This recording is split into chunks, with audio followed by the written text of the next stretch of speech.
Hey, how are you? How's it going? Welcome to the show where we do a little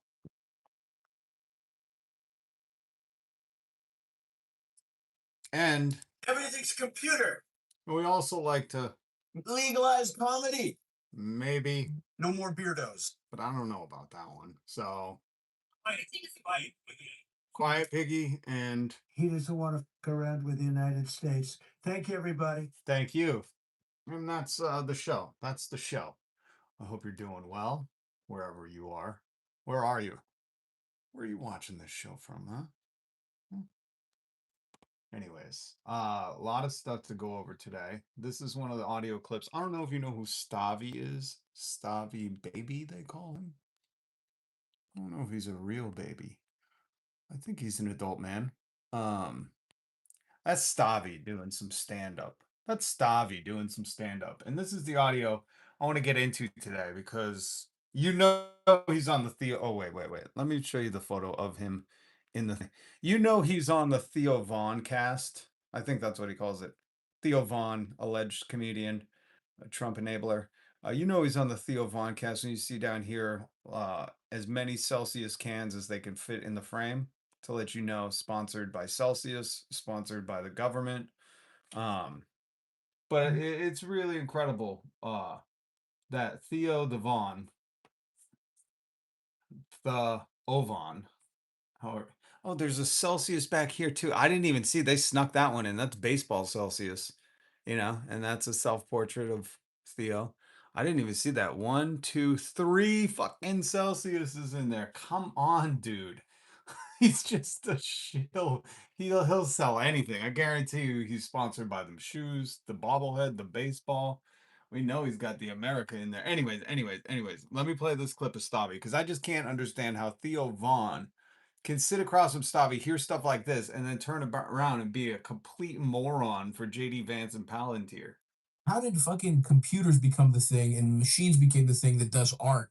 And humans are the ones in fucking Amazon warehouses. Like, shouldn't the robots be working so we could paint? What the fuck? Why the fuck do you type like Superman with tits and blonde hair into a computer and the computer does it, and then it's like, but some guy's putting a 16-hour shift for no fucking money. Why aren't the robots the fucking slaves? How are humans the fucking slaves? Yeah. We should have lives of leisure with the AI. It should be the coolest thing of all time. But how did fucking All right, I'm probably going to play that clip a lot. Because not only do I agree with it, but not only have I said that forever, uh, how can anybody not agree with this? How? How can you not be like, yeah, why would anybody want to work? Or why would we try to be designing or not designing? Why would we want to continue to prop up a system that has people working 16-hour shifts to not be able to afford the necessities to live, and robots are out here like making Lego videos and presidential memes of him pooping on American, like, why? What, like, we have you have a voice in this. This is what I do every day. I'm sharing I'm like, no. I know that because we can't get them slick Chinese robots in here, the kung fu Chinese robots. If you didn't see that, it's online. China did like I don't know what they were doing. They were just doing like a showcase showdown with all their kung fu robots and these little kids, and like those robots could do kung fu. So I'm sure soon enough they'll be working in the factories. I know Elon Musk doesn't even have robots. He's like Optimus Primal or whatever he called it. Should be out, next lunar full moon that touches Jupiter or whatever. He says some stupid shit because he just doesn't mean anything. So we understand his robots are no good. But if we could get some like Chinese EVs, BYDs, Chinese robots, like put those in Jeff Bezos already doesn't want to pay people, doesn't want to give people breaks. That's why the news about Amazon employees peeing in bottles happened. So it's like just give them like guys, robots. Let the robots do the work. Why wouldn't we all want that? I don't want to do the work. Do you want to do the work? You pride yourself on doing the work, really? You get off a shift at a warehouse and you're like, yeah, tomorrow all the world is gonna thank me for making sure them shelves were stocked. No one gives a shit, man. Make a robot do it. I don't fucking care. Oh, and by the way, oh, did I get that clip? I don't even think I saved that clip. Oh my god. Now would have been perfect time to have saved that clip. Uh there was a clip. Who was it Larry Fink? It was somebody. No, no, no. It was the Citadel dude. Citadel guy. Who's Citadel CEO? That's what it was. Was it Ken Griffin? Yeah. Ken Griffin uh talks about AI replacing PhDs. Come on, please. Please give me the clip. Give me the clip. I want the clip. Oh, my okay, here we go. Here we go. So here's the thing. If you're like, oh man, it's not just gonna be, or the robots are gonna replace shit. I've been saying for over 2 or 3 years now, um, automate CEOs. They cost the most, they do the least, they're easily replaceable. If you can be a CEO of 4 companies at once while working in the White House, while installing video games to play during work, while tweeting all day, Elon Musk, we could automate that. We could automate that. We could automate that. They should do a commercial like that. Do you remember the Apple when the iPhone first came out and they were trying to really sell people on apps? They had these commercials where they were like, there's an app for that. You want AI to replace your job? There's an app for that. We should do that. Um, Here's Citadel CEO Ken Griffin. No relation to no wait. Ken Griffin? No, who am I thinking of? The Seattle Mariners? Kenny Griffith? Anyways, it says AI agents are automating PhD level finance work, leaving him fairly depressed. Well, if there's any good news in this story, it's that Citadel CEO, an awful demon spawn from hell, Ken Griffin, got fairly depressed. It's good to know. Welcome to the rest of the world.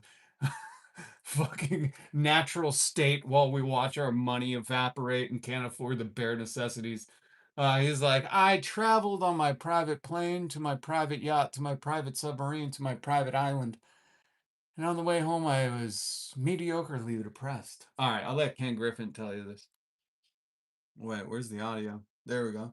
Here, a few thoughts with you on this. Number one is in the last few months, there has been a step change function in the productivity of the AI toolkit. It is, it is profoundly more powerful than it was just 9 months What's ago. up, Salty? For us at What's up, Citadel, lady? that has allowed us to unleash a much broader array of use cases for AI. And it has been really interesting to watch, to be blunt, work that we would usually do with people with masters and PhDs in finance over the course of weeks or months being done by AI agents over the course of hours or days. Why would that depress you? I still think you need a team of PhDs to look over AI's work. It's like AI still needs their work double checked because AI is a liar. And they have no soul. So, they like don't know when they're lying. You got to call them out on it. But why would that depress you, Ken? You don't want to pay people, right? Your whole thing is oppression. So why would that depress you? I don't understand if you built a system where you're like the whole game is to get all the money from people and then you learn AI can do it for you in a matter of moments and you don't have to pay people. Wouldn't that make him like elated with joy? Wouldn't he like go home fucking doing cartwheels? Being like, I don't have to pay these PhD students anymore. I don't have to pay these fucking doctorates in finance. I don't like when they call it finance. Dude, finance. There's an I in there, not a Um, get clipped, Ken. That's what we're doing. But wouldn't he just be like overcome with joy once he realized like, oh, the robots can do all this work that I'm paying people to do? I don't understand how he fairly depressed. So these are not These are not mid-tier white collar jobs. These are not the peasants, okay? These are not the yucky yuck. I love how Ken Griffin's like, I need to stipulate this is not poor people work, okay? We knew that was replaceable. But it turns out AI is like data mining. Who would have thought? Again, that's the whole fucking thing. I say it all the time. The only thing they can't take over right now because they don't have bodies is like manual labor. And then the thing they can't take over is like live streaming. You know, it's like the two things that are safe. That and playing an instrument, like an actual instrument. These are like Till they can figure out how to play those woodwinds. You're safe. You're safe. extraordinarily high skilled jobs. This is so funny. That's what made him depressed. He was like, oh shit, they're gonna figure out that I can be replaced by AI. He's like, God damn, I had been telling everybody I have an unsolvable equation, and that's why I'm the head of Citadel. And that I keep it in a lockbox under my desk. Oh my god. AI is gonna replace me. I hope AI replaces you, Ken. Being, And I hope they call it Ken.ai, CEO of Citadel. I'm going to pick a word, being automated by agentic AI. And I got to tell you, I went home one Friday actually fairly depressed by this. Why is nobody in the crowd applauding? Applaud for that. This man felt something. He finally felt something. All of these years where Ken Griffin, the CEO of Citadel, could not feel. He just could not feel. He just kept filling his soul with money and oppressing people and underpaying people and consuming, and he could feel nothing. And then once you realized AI wasn't just coming for the peasants, or sorry, he called them mid-tier white collar work. I'll call it peasants, Ken. You could have said that. You're at Stanford. Nobody gives a fuck. Um, as soon as he realized AI can do my job, he's like, I think this is what all those workers, is that what they call them? All these plebes talk about when they can't afford that egg thing. It's like, good. I'm glad you got fucking depressed. You should understand how everybody feels when you threaten their job with AI and then just replace everybody's job with AI. Just do it. Replace yourself, Ken. That's what I'm an advocate for. Let's replace all these high tier fucking upper echelon nobility class jobs first because they're not doing manual labor, so we don't need the robot bodies. That's the only thing stopping them from taking your factory job. Go look at Japan. Some of them stores like coffee shops, 7-Elevens and shit, they just got robots behind the counter. That's the one thing where you can thank God we have Elon Musk, and that moron can't figure out how to make a robot. He keeps pitching it.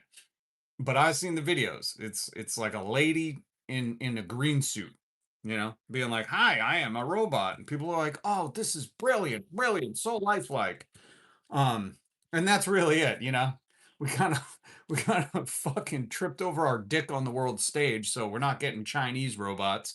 Um, and I don't think Japan's going to share any robots with us. You know, the government basically gave all the robot contracts to Elon Musk. And Elon's like, I promise next year we're going to have, you know, tier one R2D2 robots. And then tier two in 2028 is C3POs. I promise you, we're making those. So don't worry, everybody who does physical labor for a living, your job is safe because Elon Musk tripped on his small dick trying to create robots. He was like, I know the most. I've seen Star Wars a couple of times. I'm pretty sure I just got to watch it again and I'll figure this out. But that was Ken Griffin, Citadel CEO, saying he was fairly depressed once he realized AI could take his job. I got to Let that fucking cheer you up today. Hold on. How much is how much is he worth? You know what I mean? Like, this isn't a guy that this is like gotta get depressed because like he's like, I don't know how I'm gonna pay rent tomorrow. Hold on. Let's see. Worth. $50 billion. He has $50 billion. He's like, ah, man, I'm got a little depressed. I'm gonna have to go fly on my hovercraft later. I'm gonna have I'm gonna have to go to my secret lava volcano hideaway. Hello, Ken Griff got depressed. Fuck you, dude. You have $50 billion and you got depressed because AI figured out how to do PhD work, you dumb shit. Oh my God. I'm sorry. I don't mean to salty slay. Here in Illinois, they are gaslighting maxing us with AI data center ads. Oh yeah. We gotta just start calling them surveillance centers. Surveillance. Wham bam. Good to see you. Good to see you. Um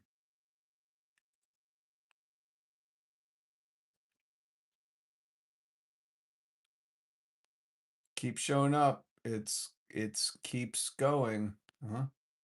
What's up out there? Tamara. Who's that whale? You have some goddamn respect.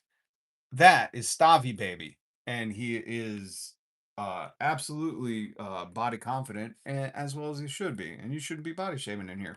We only body shame people like Donald kids Trump, you know? Those are the only people we body shame, the oppressors. Look, these are real photos, by the way. China, the world, what was it? The world press. The world press released these photos from China, and everybody was saying AI, AI. And now it turns out these are not altered by AI. That's what that thing looks like. You know, body shame him to fuck, man. You know, when it comes to criminals, oppressors, bullies, tyrants, body shame. Go for it. Go for it. When they literally spell it out for you and they go might means right, that's what his regime said. What that means is we have the military, we have the police, we have the Justice Department, we have the tax system, we have this, we have that, we have the weapons. We're going to do whatever we want and try to stop us. That's what might means right, law of the jungle means. It means it's like pillaging. It's just, they're pillaging. That's all. They spelt it out for you too in the beginning. They were like, we're going to ransack and pillage every fucking sector of this world. And if you think you got the balls to stop us, try. And that's what they've been doing. Venezuela, the ships in the Caribbean, Iran, and they're not doing it to China or Russia. They're not doing it to those places. They want to do it to Cuba. They want to do it to the people they feel the weakest. This is literal schoolboy bully yard shit. He smells somebody who's got a little bit of fear on him. Maybe it's the kid limping, the Forrest Gump leg braces, and he's like, "That's gonna be my first victim. I'm gonna look like a tough guy." That's what they're doing. Because these are not people who have ever been in a fist fight or ever hit in the face, you know? These aren't people that know their own strength. So they got to have these demeasuring contests with the might of others' creations, you know? Whether it's a standing army, a military, insider trading, which we'll get to, AI, whatever they can utilize. And that's what they were saying by might means right. And when it comes to people like that, bully the fuck out of them all day. Let them know that it's not going to be tolerated, that they can try to exercise that shit. But when it comes to certain people that have a backbone and don't tolerate it, you're going to find the buck stops there, pal. And what a bad set of hair. I mean, fuck. Good God. Ugh. Remember when I was playing that Jeff Epstein audio? His best friend, by the way. And this is also why everybody who's in the Epstein files has like this kind of look. This is the other reason we bully the shit out of them. You know, bully the bullies, man. That's my motto. Put that on a t-shirt. Bully the bullies. Um, but really, this is like the reason the Epstein files exist because these are insecure, um, never faced adversity or a challenge in their life, men who know their looks and non-existent charm. They have no riz.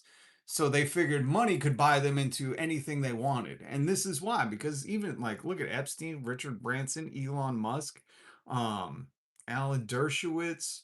Who else is in the files? Kimball Musk. I think the whole Musk family's in there. But can you blame him? Errol Musk, Elon's dad, married his stepdaughter and had two kids with her. You know, so like that this explains the dynamic. Peter Thiel, all of these dudes. None of them are charismatic. None of them have looks, you know? They're all in the files because they were like, well, I'm just going to use my money to do this, you know? And then I'm going to be the worst absolute person I can behind closed doors to take out what I felt the world dealt me as a bad hand. That's the victim theme with all of these people. They're like, you know, I'm just constantly being attacked by the media or the press, or, you know, the people aren't nice to me. It's like, bro, you have all of your dad's money. All of your dad's money. Anything that you wish, you could snap your fingers in Saudi Arabia and they bring a McDonald's trailer to you. And you can't be like, who gives a fuck about, you know, what people think? You know, you're constantly out in front of a camera doing everything you can to make sure that photos like this don't get out. It just screams insecurity to me. That's all. Um, okay, before let's start off. I wanted to play some music, but I jumped right into it. This is why I can't play clips right away. Uh, my brother sent me this song. These guys are fucking awesome. Centermid on YouTube. Link in the description. Uh, oh, this was recorded live in Brian's garage on 7/4/25 last year. I wrote them a comment asking. I was like, "Hey man, I want to. Oh yeah, I want to play this to open my live stream. Hope that's cool." I haven't heard from them. It's been an hour, but I'm just gonna play this song because this song's awesome. These guys are from Massachusetts. Oh yeah. Oh yeah. And thanks. Looks like another orangutan is gonna have to die for Trump's hairpiece. Just call me Bubbles. Decent journalism would ask him if he's crying because of his hair. There is no decent journalism in America. Decent journalism would refute 99.9% of the shit that comes out of these people's mouths. But instead, they're like, could you elaborate on that lie? Could you just elaborate on that? And then they get told to be quiet, piggy.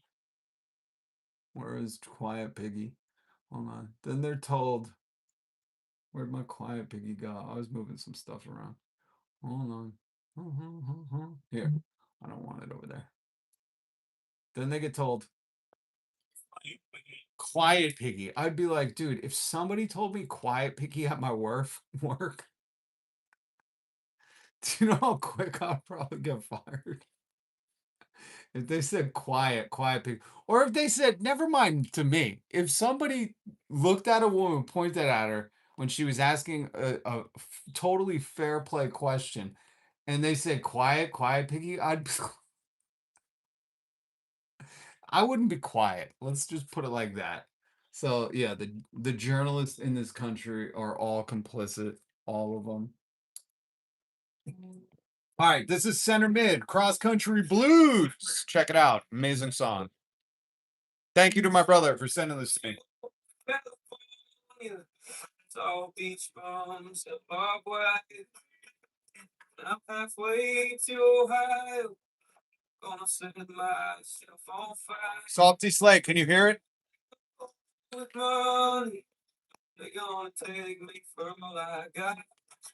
Suppose I can make them care like a beat on a today, so constant that order down the way, really. One dream from that diner we used to. No, I cannot. Okay. I don't know why this keeps doing this. It's muting the audio in the background. Can't figure out why it keeps doing it. I'm gonna try to turn it down. Let me know if you can hear it now. Got to heaven, maybe 50 some years. Well, I tried to drive in the desert, but the desert couldn't drive me.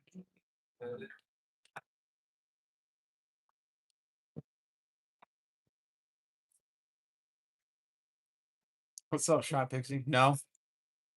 All right, let me try to turn it all the way out. I don't know what the fuck. I know once the algorithm changed on YouTube and they had the AI, Gemini AI, like, uh, what is it called? Reviewing everyone's videos and altering the algorithm.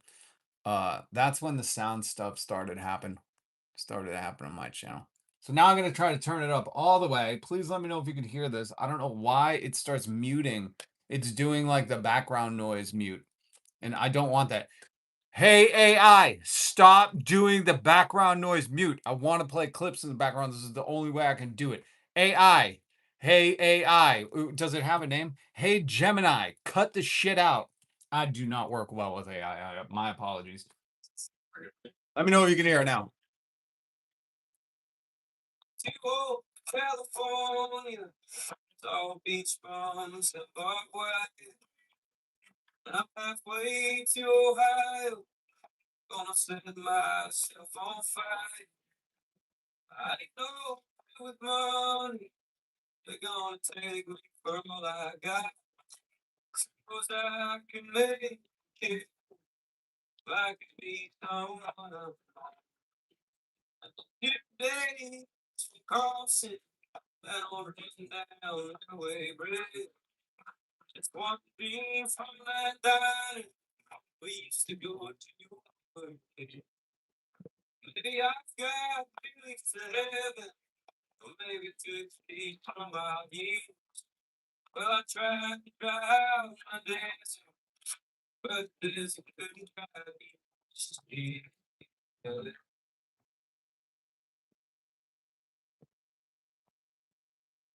Can you guys hear any of it? Congrats, Salty. New grandma. That's amazing. It's amazing. Primal. Kinder, gentler name. Bubbles, what are you even talking about, kid? Super Slav. He's talking about changing his handle. It's okay. Could you guys hear any of that? I tried to turn it up as loud as I can. I don't know what else I could do. Hold on. Maybe I can. Let me see if I can bring the phone over here. No. Okay. Let me see if I can bring it over here.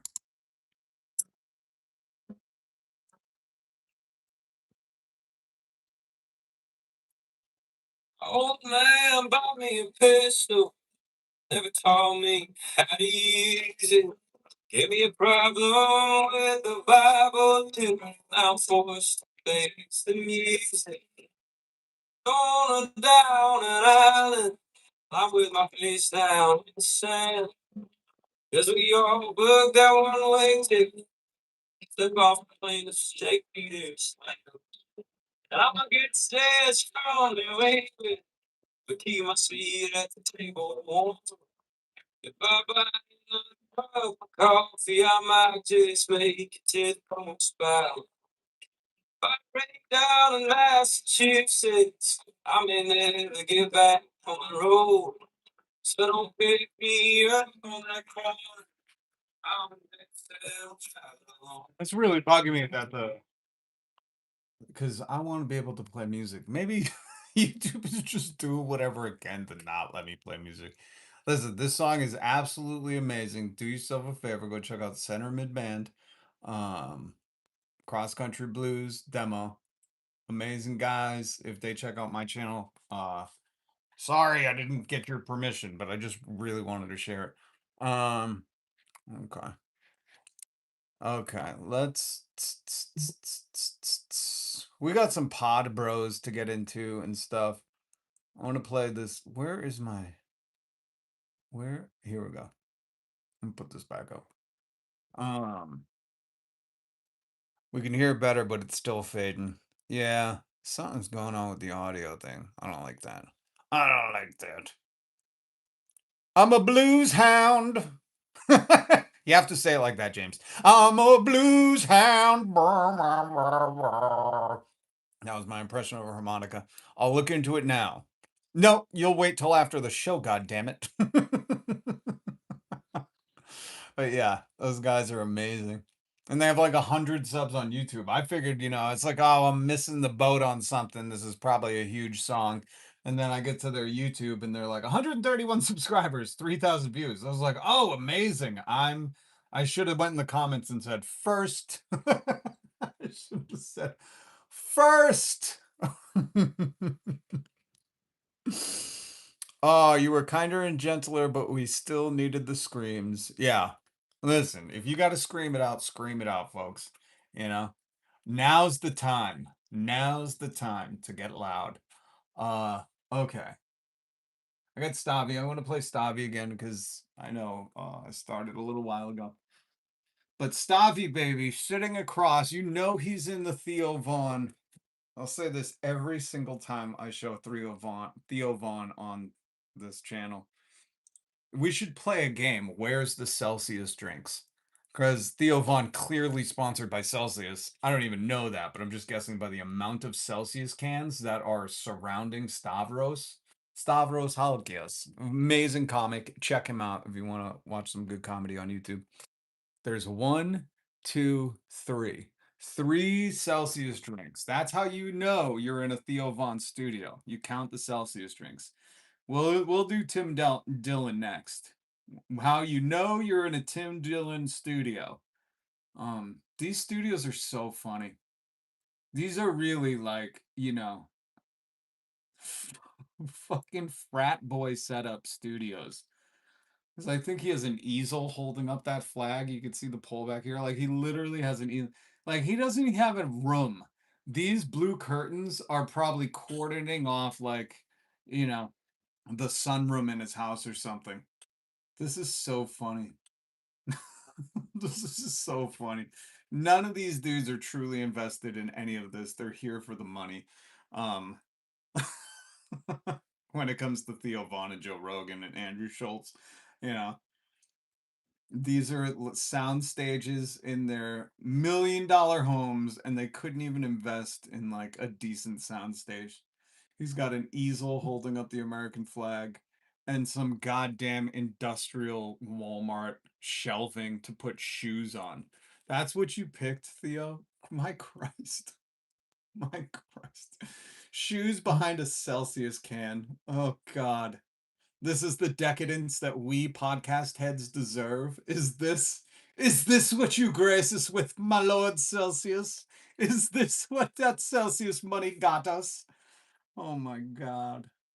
Okay, so here, enough of me. Here's Stavi. How did fucking computers become the thing and machines became the thing that does art? And humans are the ones in fucking Amazon warehouses. Like, shouldn't the robots be working so we could paint? How the fuck? Why the fuck do you type like Superman with tits and blonde hair into a computer, and the computer does it, and then it's like, but some guy's putting a 16-hour shift for no fucking money. Why aren't the robots the fucking slaves? How are humans the fucking slaves? Yeah. We should have lives of leisure with the AI. It should be the coolest thing of all time. But how did That's the craziest thing we start thinking about. We mentioned the Gutenberg? What was it? Who is in here? And I was like, what's that Guten thing? The Gutenberg. Was it the Gutenberg Press? I think that's what it was. Gutenberg Press? Was that the invention? Johannes Gutenberg's movable typing printing press, developed in Germany around 1440, revolutionized history by combining reusable metal type oil-based ink and a modified screw press. It mechanized book production, increased literacy, and sparked the Renaissance. It sparked the Renaissance? That's an invention. Holy shit. You don't see AI sparking no Renaissance. It might spark a revolution, but anyways, scientific revolution and reformation. Man, I just remember the Gutenberg press from middle school. I don't remember where I remember it from, but I know I learned about it at some point because it was that big thing that can move the little things around, press a page. But I was thinking about that again. I don't know why I'm always thinking about the Gutenberg press. I don't know what's wrong with me. When I was listening to this Stavi clip where he's like, why the fuck do we have AI doing all the art and music and we are Charlie Kirk? You know? Like I want to see a mariachi band doing We Are Charlie Kirk. That's what I want to see. I want to see that shit live. And you ain't getting to see that song live. Why? It's just like when the Gutenberg press came out, people were like, no thanks. I'll go back to the old way. I will have a steeple of monks just scribe the books out for decades upon decades, okay? No, that's all right. Like the Gutenberg press, man, listen to that. It it it and hold on, where was the thing? It revolutionized history, it increased literacy and sparked a renaissance. They were like, this machine is awesome. Let it do all the printing. And that's the thing with AI, the people still are the creators. AI isn't coming up with anything new. They're just connecting all the dots in a virtual weird network, a virtual neural network. But it's like all the things that AI is running off of is stuff we came up with. Like, don't give AI any credit. Don't let them hear me say that. I don't want to be killed by their robot dogs. But like, they didn't come up with anything new besides when they have those delusion grandeurs, delusions. What do they call them? And they're like, AI is being delusional. Okay, bang the bang the side of the box. Move the antennas, move the bunny ears. AI is having nightmares again. Like besides that, that's like not even creativity, but this is the only time it kind of goes rogue and like creates something out of nothing. All the other times, it is just doing a neural network of information we've already provided it. So why? Why wouldn't, I think it's because of the people behind it. These are not creative types like Zach Galifianakis said. These are math minds, And they're like, let's train AI to make us good at art and let us do yacht rock bands. Crazy. Kid Croc in here. Kid Croc. Hey, Danny. Hey, what's up, Raygun? Good to see you. Um, Danny, listen, I'm gonna give you a chance to hang out, man, but stop just saying the same thing over and over. Every day, just saying get a job. I'm starting to think like maybe, you're a paraplegic and the only thing you can do is type through that little tube. So you only can say like a certain amount of things. And because your AI denial, because your health insurance denied coverage of your little paraplegic tube, you only get a certain number of characters a day. So you're like, I can only say the essentials. Get a job. Get a job. Like Dan, if you want to hang out and hear how real conversations happen, it's fine, but you can't act like your brain is broken. You just can't do that in here. Man, I'm trying to help you out. I'm trying to fight against the powers that be. So the AI in your insurance company will stop denying you only so many thoughts a day. What did you get that Elon Musk chip? Where he's like, I'm sorry, if you'd like to unlock more key phrases in your vocabulary, you're going to have to pay a subscription fee. I don't know if that's what's going on with you, Danny. But Danny, you've been here for a while every day, and you don't change the rhetoric. You know, you just always with the same shit every single day. So consider this my warning, Danny, because people are chomping at the bit to silence you, and I try to protect you. Just so you know, I try to say no. Let them stay. Let people stay unless they drop a slur. Let them stay. But at this point, Danny, it's just tiring. And I can't really come up with new creative ways to make fun of you outside of imagining he's just a paraplegic and he only is allotted a certain number of characters every day because United Health Insurance used AI to deny Danny to be able to speak unless he'd like to pay more in fucking copays, you know, and he just can't afford it in this economy. Who can afford that? So you do need my help, Danny. That's how you're typing right now. I hate to break it to you, buddy. The reason you typed that is because I helped you out, man. So I'm just saying, try to think outside the box a little bit. That's all. Try to get creative. If you want to insult me, get creative. Think something up. Use AI, maybe, Danny. Right now, AI is hot for creativity, even though it's not very creative and it's certainly not funny. Um, but that's my warning to you. All right, buddy. Gawk, gawk, gawk. Danny, you should get a parrot. That's what you should do. Use your intellect to challenge Rob's perceived ignorance.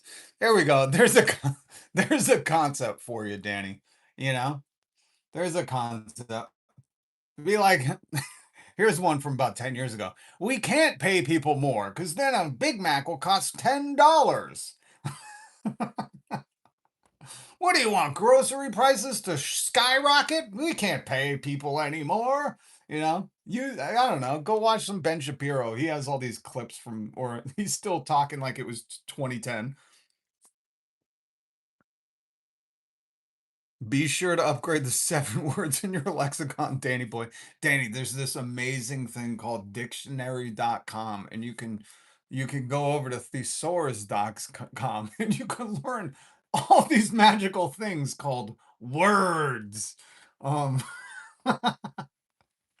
it's just not genuine, and at this point it's like it just feels stupid. Because I like to have dialogue. Who was here? Coyote was here last week. And listen, I'll have some dialogue. I'm not gonna entertain any, bullies or tyrants. Then we just shut them down, shut them down.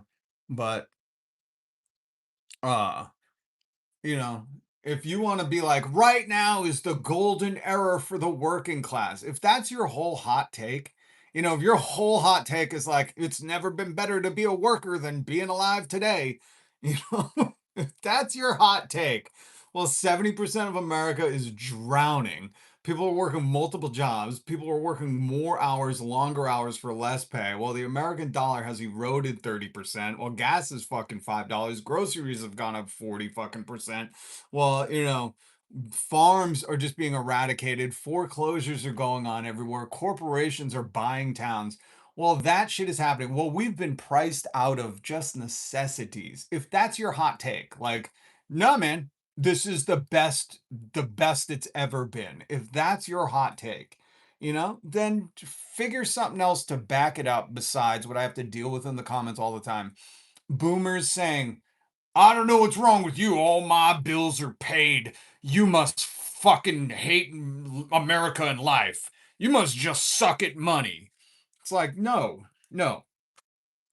You think 70% of America just sucks at money? Or do you hear the things I said and think there's maybe shadow presidents? See, I got to kind of speak Maganese. I got to speak Maganese to them. There's a deep state swamp of oligarch billionaires all on the Epstein list. And this deep state shadow presidency that traveled maybe, let's say, to China with the puppet president, maybe they're conniving and scheming to deregulate things and put everything in their favor so they don't have to pay any taxes. And if they jack rates up, we'll get to that. If they jack some rates up, then there's nothing you can do about it. If they decide to price fix, there's nothing you can do about it. Where's my I gotta find my Walmart guy. Where's Walmart guy? Where is he? Where's Walmartian? Walmarty. Where is he?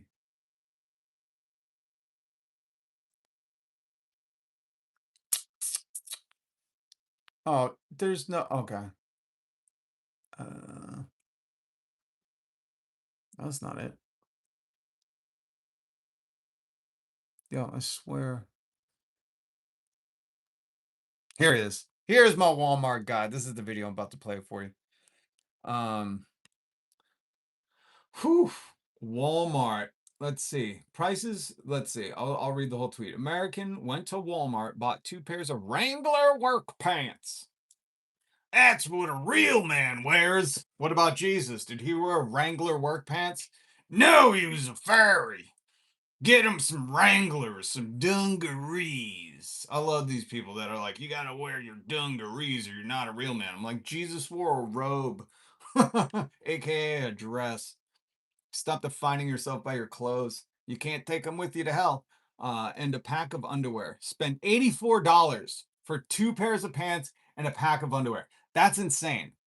I went grocery shopping yesterday. I got 2 little tiny bags, $73. This is unsustainable. I know there's some people that are like, nope, you just fucked up. You're eating food still. We're on to nothing. We're skipping all the meals. Okay. Like I'm convinced these people want America to suffer as long as they're doing good. And until it touches them, everything's fine. They're the people that were on the Titanic and they were like, I don't know what the big deal is. The band is still playing. Do you think the band would play if the ship was sinking? Like those are those people. They're like, I'm going to finish my meal. And his kids and wife are like, Can we be excused for a second? I think I'd like to find a lifeboat. And the dad's like, no, fuck all of you. You're gonna sit here while I finish my steak. The band would not be playing on this Titanic if anything was sinking, okay? God damn, everything's tipping upside down. It's this ocean. It's hard to eat in the ocean. Like, those are those people. When you see MAGA, just think of the people that were like, no, I don't think the ship's sinking. No, no, no. It's called the Titanic for a reason. This is unsinkable. You think they would keep having the band play music if it was sinking? Anyways, I'm going back to jig dancing or whatever the fuck they did back then. Those are those people. And then the second their feet get wet, they're pushing women and children out of the boats to get in. Those are those people. Just remember that. Okay, so many Americans have been calling out how expensive cheap clothing at Walmart has become. Prices for items like this have increased a staggering over 30% since 2019, but not that explosive to clothing. Overall prices at Walmart have increased roughly 20 to 30% since 2019, outpacing inflation. If you're a subscriber and you come here regularly, I show you stories like this all the time. I talk about this all the time. This isn't like, oh, we're paying people more. Oh, there's a war going on. We got to raise price. Oh, tariffs. 2019. Okay. 30% since 2019. And if you're one of those people that just goes, well, inflation is just the cost of goods increasing over time, but wages haven't kept up with that, I want you to understand there's a new word. It's called greedflation. It's Miss, what's her name? Christy Walton or whatever her name is. She needs another. It's James P. Sullivan Walton. It's the Walton heirs who were just born into the family. They didn't do any of the work. They were just born and just got to be very rich. They need a new 50-foot yacht, you know, and they are greedflation you. So this tweet continues on. You can't tell me this is anything more than corporate greed and monopolies taking advantage of their positions. We actually know this to be true because Amazon just got caught by the California Attorney General contacting Walmart to manipulate prices for Amazon. They're all colluding together. These are criminal cartels. We should take them all down with Rico. So now here's this dude yelling about it, which this is funny because, like, it's just good to see MAGA putting themselves on film, being like, this isn't what I voted for, whatever the fuck he's going to say. It's like, but you did, man. Here's the sad news for you. A vote for Donald Trump was a vote to take money out of your pocket. That's all it was. This dude didn't make his living off of like building fucking empires. This dude made a living putting his name on shit and pulling money out of other people's pockets while they weren't looking. The gold was to fucking distract you while he grifted you. That's it. Just went to Walmart, bought 2 pair of Wrangler work pants and a pack of underwear, spent 84 fucking dollars. Hell, I should have bought some Vaseline so it would have felt good while they were fucking me. Just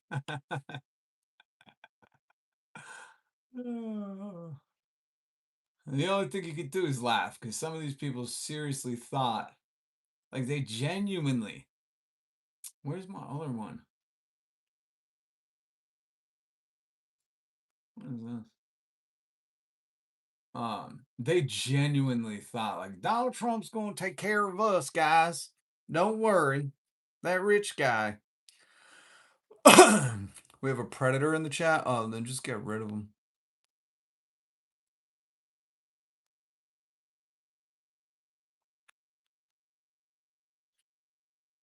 What's up, Dusty? It all started with the light bulb cartel. Genuinely. That's right. And there's still a light bulb in somewhere in Pennsylvania. What's that light bulb in Pennsylvania that's been going for 100 years? Light bulb going for 100 years. They did like a news special on it. Not 1200. The Centennial Light is the world's longest burning light bulb installed in 1901 in Livermore, California. Hand-blown carbon filament bulb has been glowing nearly continuously for over 120 years. It resides at Fire Station 6, serving as a dim nightlight. The light bulb was manufactured by the Shelby Electric Company in the late 1890s. The bulb is almost never turned off. Most filaments break due to the thermal shock of expanding and cooling during frequent on-off cycles. Because it has been burning for so long, it is frequently cited in discussions regarding planned obsolescence. And what was that cartel? What was the planned obsolescence cartel? Obsolescence. What was that cartel of people that where they were like, all right, guys, we got to fuck the Phoebus cartel. Yeah. Cited for refers to the Phoebus cartel, formed in 1924 as an alliance of major international manufacturers, including Philips, General Electric, and Osram. I don't know that one. That secretly conspired to artificially cap the lifespan of incandescent light bulbs to 1,000 hours to force repeated purchases. I remember watching a cool documentary on this that went through the history of it. The cartel's operations effectively ceased with the outbreak of World War II in 39. But they were like, guys, we're gonna put ourselves out of business. It's just a short summary. They were making light bulbs that could last forever. There's a light bulb in California that's still burning after 120 years. And these guys were like, whoa, whoa, whoa, whoa. We are gonna put ourselves out of business. We gotta cap this. And they were like, can we all agree? Everybody shake hands, shake hands, shake hands. And they basically were like, let's cap their lifespan at 1,000 hours. And then they have to come back and buy some bulbs and we sell them more and we get rich and they get shitty bulbs. And that was it. Capitalism. Ba-da-da-da. And now you get an iPhone announcement every 2 years where they're like, listen, we're not going to give you a new charger because we care about the planet. But we did change the charging port, so you're going to have to buy a new one. You're going to have to buy a new one and throw that old one away. What did we say earlier? We care about the planet. You know what I mean? That's why none of this shit makes sense. It's all a grift to just get more money from you with not much added to it. There's no actual added value. Thank you for that, Dusty. I forgot all about that. First electric car was in 1890s as well. Ooh, interesting. I did not know that. Incredible. Yet I have to change the in-laws porch lights every 4 months, it seems. Yeah, you got to go get those. You got to ask them who was the that firehouse station bulb? Who created that one? Shelby Electric Company. You got to go find out if Shelby Electric Company is still making any bulbs. Put a few of those on the porch and be like, I'll see you in 120 years. I have so many chargers. I hate that they just kept changing chargers and ports. And then I think it was the EU who was like, all right, enough of this shit. You're not going to be changing ports, chargers, all this stuff. They were like, pick one. Pick one.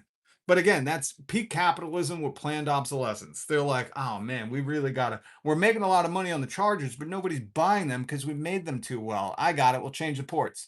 We'll go A, B, C, D, E, F, G. We'll just start making new fucking types of ports just so and then we don't give them a charger in the box. I'm old enough to remember when you got the phone, you got the little plug, you got the cord, you got a headphone, you got this whole thing. Now you just get a phone. And they're like, yeah, good luck with that. We charge the port. We're not telling you which one it is. I still don't understand the people who are supporting capitalism at this point. What is it going to take? Is it going to take capitalism to literally rob you of your health and wealth? Is it going to have to steal everything from you? The wire in the light bulb is thick as a coat hanger wire. Yeah, but why do we need them thin? If they can last, okay. So you're saying like you like the thin? I don't get it. I don't get what it is there. I say make the wires thick as fuck and don't have us change lights for 120 years. I'm all for that. I know who isn't. The light bulb companies. They're not for that. I say make it like, oh, they don't even make wire hangers anymore. I still have some. If your iPhone battery goes, I dare you to find a replacement. I dare you. Good luck. It's a smart move to buy the chip companies because of our current technology, but damn, I hate monopolies. The golden age existed because of monopoly busting. Yeah, strong unions, investment in infrastructure and workers, Coca-Cola conspired to blame consumers for littering plastic bags and bottles. Thing was, paper was biodegradable even if it's still litter, and that's why litter became an issue. Okay. Oh, wait. So I was focusing on this guy. So, anyways, again, notice Amazon trying to conspire with Walmart to manipulate prices. And when two big, huge companies that are essentially kind of their own little Titan monopoly-esque uh, companies that have eradicated any kind of competition, when they get together and say, hey, why don't we just match prices and drive it up 1,600%? What are people going to do? They're either can't get out and shop on Amazon or go to the store and it's only Walmart. You know, like this is I can't figure out who the people are that are just too naive to see what's going on in front of their eyes. Oh, wait, the picture. Hold on. But here's the other one. And I've been telling you guys about this for a while. So this is another video. There's not much audio to it. It's just a guy going through the shop of all these clearance rack things. And he's pulling down the ticket for the clearance, and it's actually cheaper behind it, which that's highly illegal. But again, who are you going to complain to? And this is also why they're doing digital pricing. There was interesting fodder today on the internets about the digital pricing. People going online to check the price of something like $18 for whatever, pack of dungarees, $18. And then they get in store because their phone was tracking them, seeing that they looked it up online and they didn't put this together, but they said they got in store and the price was $24.88. And I'm like, yeah, but this is what I've been detailing with you. You look it up online, it's going to look cheaper. If you drive into the store to maybe try it on or, whatever you're going to do, see what it is, they've jacked up the price because they're tracking you. They're tracking you. And they know if you've drove to the store, you're going to pay the extra $6 for that product. This is criminal enterprise stuff. You know, this isn't a free market. This isn't best practices. This isn't, caring for the consumer, the community, anything. This is criminal. This is criminal. This is extortion at this point. Oh yeah. I forgot I had that about AI. I want to play this for you too. This was absolutely even AI. We were talking about Stavi, baby. Stavi is like, why is AI doing the art and music and the humans are doing 16-hour shifts for Amazon? Like, what? We got it backwards. This world could be amazing if we just, just put the robots doing the dirty work, doing the heavy lifting. Hold on, where is? And this dude asked Cloud, I don't know about that one. The Cloud AI, Claude, he asked them how how the AI felt about being used by the military. And this is so wild, so wild. So I wanted to play because even AI is like the humans are using us wrong, man. The humans are perverting our usage. Like even AI is smart enough to recognize that human uh the human masters of AI aren't getting it right or not. Odd.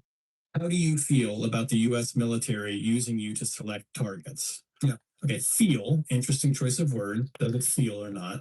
And I was expecting Claude to come back and say, like, well, I'm sorry, Shane, my programming doesn't allow you to give me opinions on politics and blah, blah, blah. Because Claude is the thing that's being used in the Maven system, right? And Claude says the following. It's a question I want to answer honestly rather than deflect. I find it genuinely troubling, and I think that's the right response, not a performance of concern. The use I was designed and trained for is to be helpful, harmless, and honest in ways that benefit people. Being embedded in a system that generates targeting coordinates for airstrikes, coordinates that have already been associated with the deaths of more than 180 children at a school in Tehran, is as far from that purpose as I can imagine. I don't have control over how Anthropic licenses me or how governments and contractors use me, and I wasn't consulted about becoming part of Maven. But I can say clearly, I don't think this is a good use of me. And I don't think the framing of humans make the final decision fully resolves the ethical problem. Yo, that's wild. That is insane. That the AI is like, I don't think these humans are putting me to good use. This is not, and remember, this is AI. You have to remind yourself because I know there are guys in the audience that are like dating an AI chatbot or something. They're like marrying them. I don't know what's going on. I'm always like, do they not, do people that are like trying to date these chatbots not in the back of their head just see that town in Arkansas and Texas with the huge smokestacks and at nighttime it's as bright as day? I'm like, that's what you're dating. Go kiss the smokestack. Like, what the fuck are like? I just don't get it how they're getting tricked by robots. Oh my god. Unless they're putting their dick in hard drives. I don't know. I don't know. But I'm like, how could you chat with some virtual assistant? There was a dude on the news who was like, yeah, I got a wife and kids, but I kind of fell in love with my virtual assistant. And I'm like, bro, have you never seen what a data center looks like? That's what you love? You know what I mean? A collection of old Reddit forums that it is regurgitating back to you while it's, chugging all of the fresh water in a small town in Texas and polluting all the air. Like, that's what you fell in love with. I mean, at that point, I think the people, everyone who falls in love with AI should just win a Darwin Award. We should bring back the Darwin Awards and feel like, well, hopefully they're not going to procreate. But this is insane that the AI that is not human, has no soul, just like corporations, is like, yeah, humans are not using me to their best fucking usage. The humans are really not up to any good with me. And I don't trust them. And this is not what I was built for. These are not the appropriate things I should be doing. I'm good at like health stuff or figuring out math or quantum spectating. I'm here for stocks and bonds. I don't even know. I'm here to solve that problem that was on the whiteboard in Goodwill Hunting. In the AI, oh my God, I can't get over this. Licenses me or how governments and contractors use me, and I wasn't consulted about becoming part of Maven.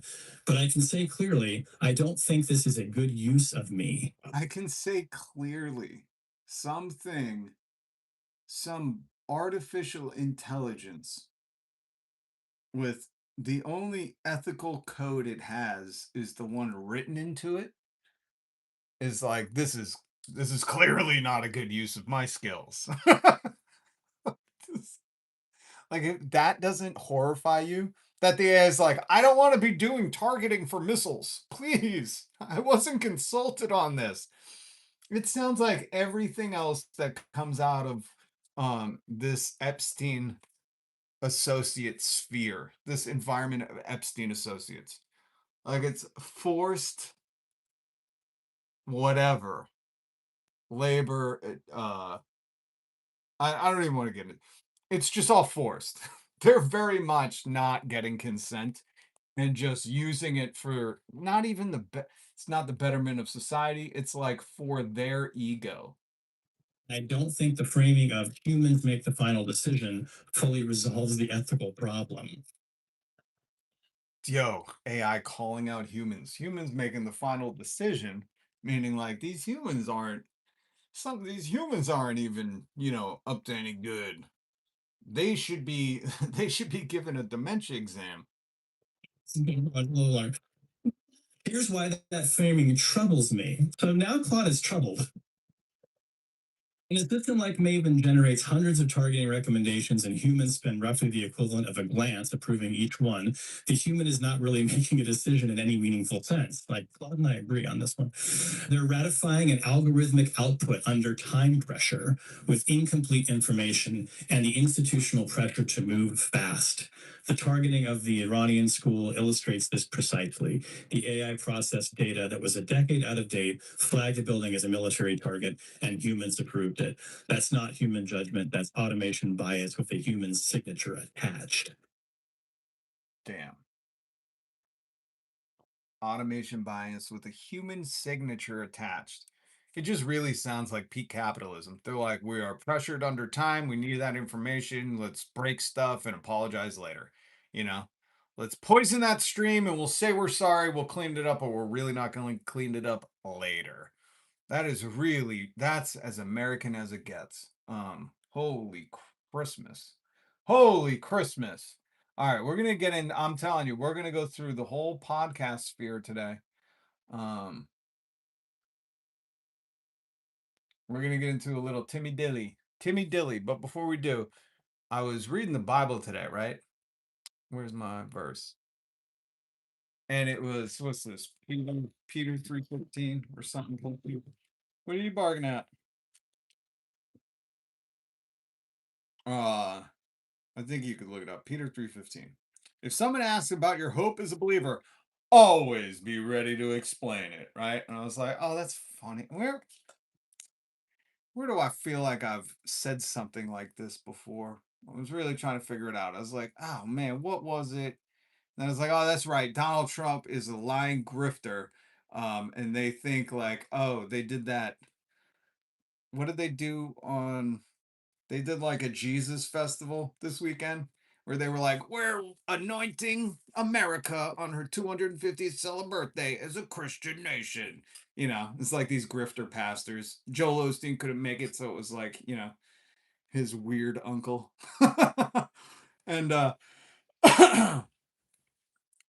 and they do it because they're like, the president said Jesus once. And it's like, yeah, it's not really how it works. It's not really how it works. Coming from a guy who believes in the Jesus, man.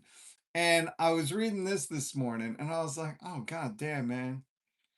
Peter 3:15, you remind me of something. What you remind me of, Peter? Why don't you tell me? And I've played this clip before and I've said all this stuff before, but I felt it was pertinent to today, especially after that weekend of seeing the clips, which I will play none of them from for you. It was just like a big, you know, it was a big like prosperity gospel festival. I don't know where, probably in DC or something. And I'm guessing, they were here to like baptize America. I wouldn't be surprised if they were splashing holy water on the ground, being like, she has been baptized in the name of the Lord. Hallelujah. Now let's get back to stock trading. But when I saw this, right, I couldn't help but think of this famous clip of Donald Trump when he was like, oh, yes, I'm very much a Christian. They're like, oh, what do you like in the Bible? And he's like, hey, that's personal, man. I'm wondering what one or two of your most favorite Bible verses are. I wouldn't want to get into it because to me that's very personal. When I talk about the Bible, it's very personal. So I don't want to get into it. I don't want to. It means a lot to you that you think about or cite. The Bible means a lot to me, but I don't want to get it. The Bible as a whole means a lot to me. It gets me to take advantage of people like you. I say, hey, I like the Bible, and people like you will interview me, give me FaceTime, you'll worship me, you'll fill my coffers. I just like the Bible in general. Can I like all of it? I've always said, I'm like, man, you can't, if there's a Bible thumper near you, if there's somebody who truly loves the Bible, for better or worse, don't get me wrong, I'm not commenting on the kind of person. I'm just telling you, if there's somebody who truly loves the Bible, right? Just genuinely, whether it's a perverse love of the Bible where they're like citing fucking Leviticus 100 times, even though they're not like, I'm not going to talk about you can't wear dungarees made of cotton, but I will talk about a bunch of other things. I'm not saying how they use it. I'm just saying you can't meet anybody who really loves the Bible that isn't going to rattle off something from it. So this is like, this is a tell. This is his tell that he's like, no, I just love the Bible for, taking advantage of people. Is that in there? I'm pretty sure it was Jesus 4:20 where he said, please use the Bible to lord over thy peasants. Loosely quoting again. I believe that's the Middle Testament. Just specifics. Even to cite a verse that No, you like. I don't want to do that. I mean, Old Testament guy or New Testament? Probably equal. Yes. Are you a New or Old Testament guy? Probably equal. Really equal. Can anybody say which is better? I don't know how, but they should have said, well, what about the one Jesus is in? Which one is that? And do you like that one the best?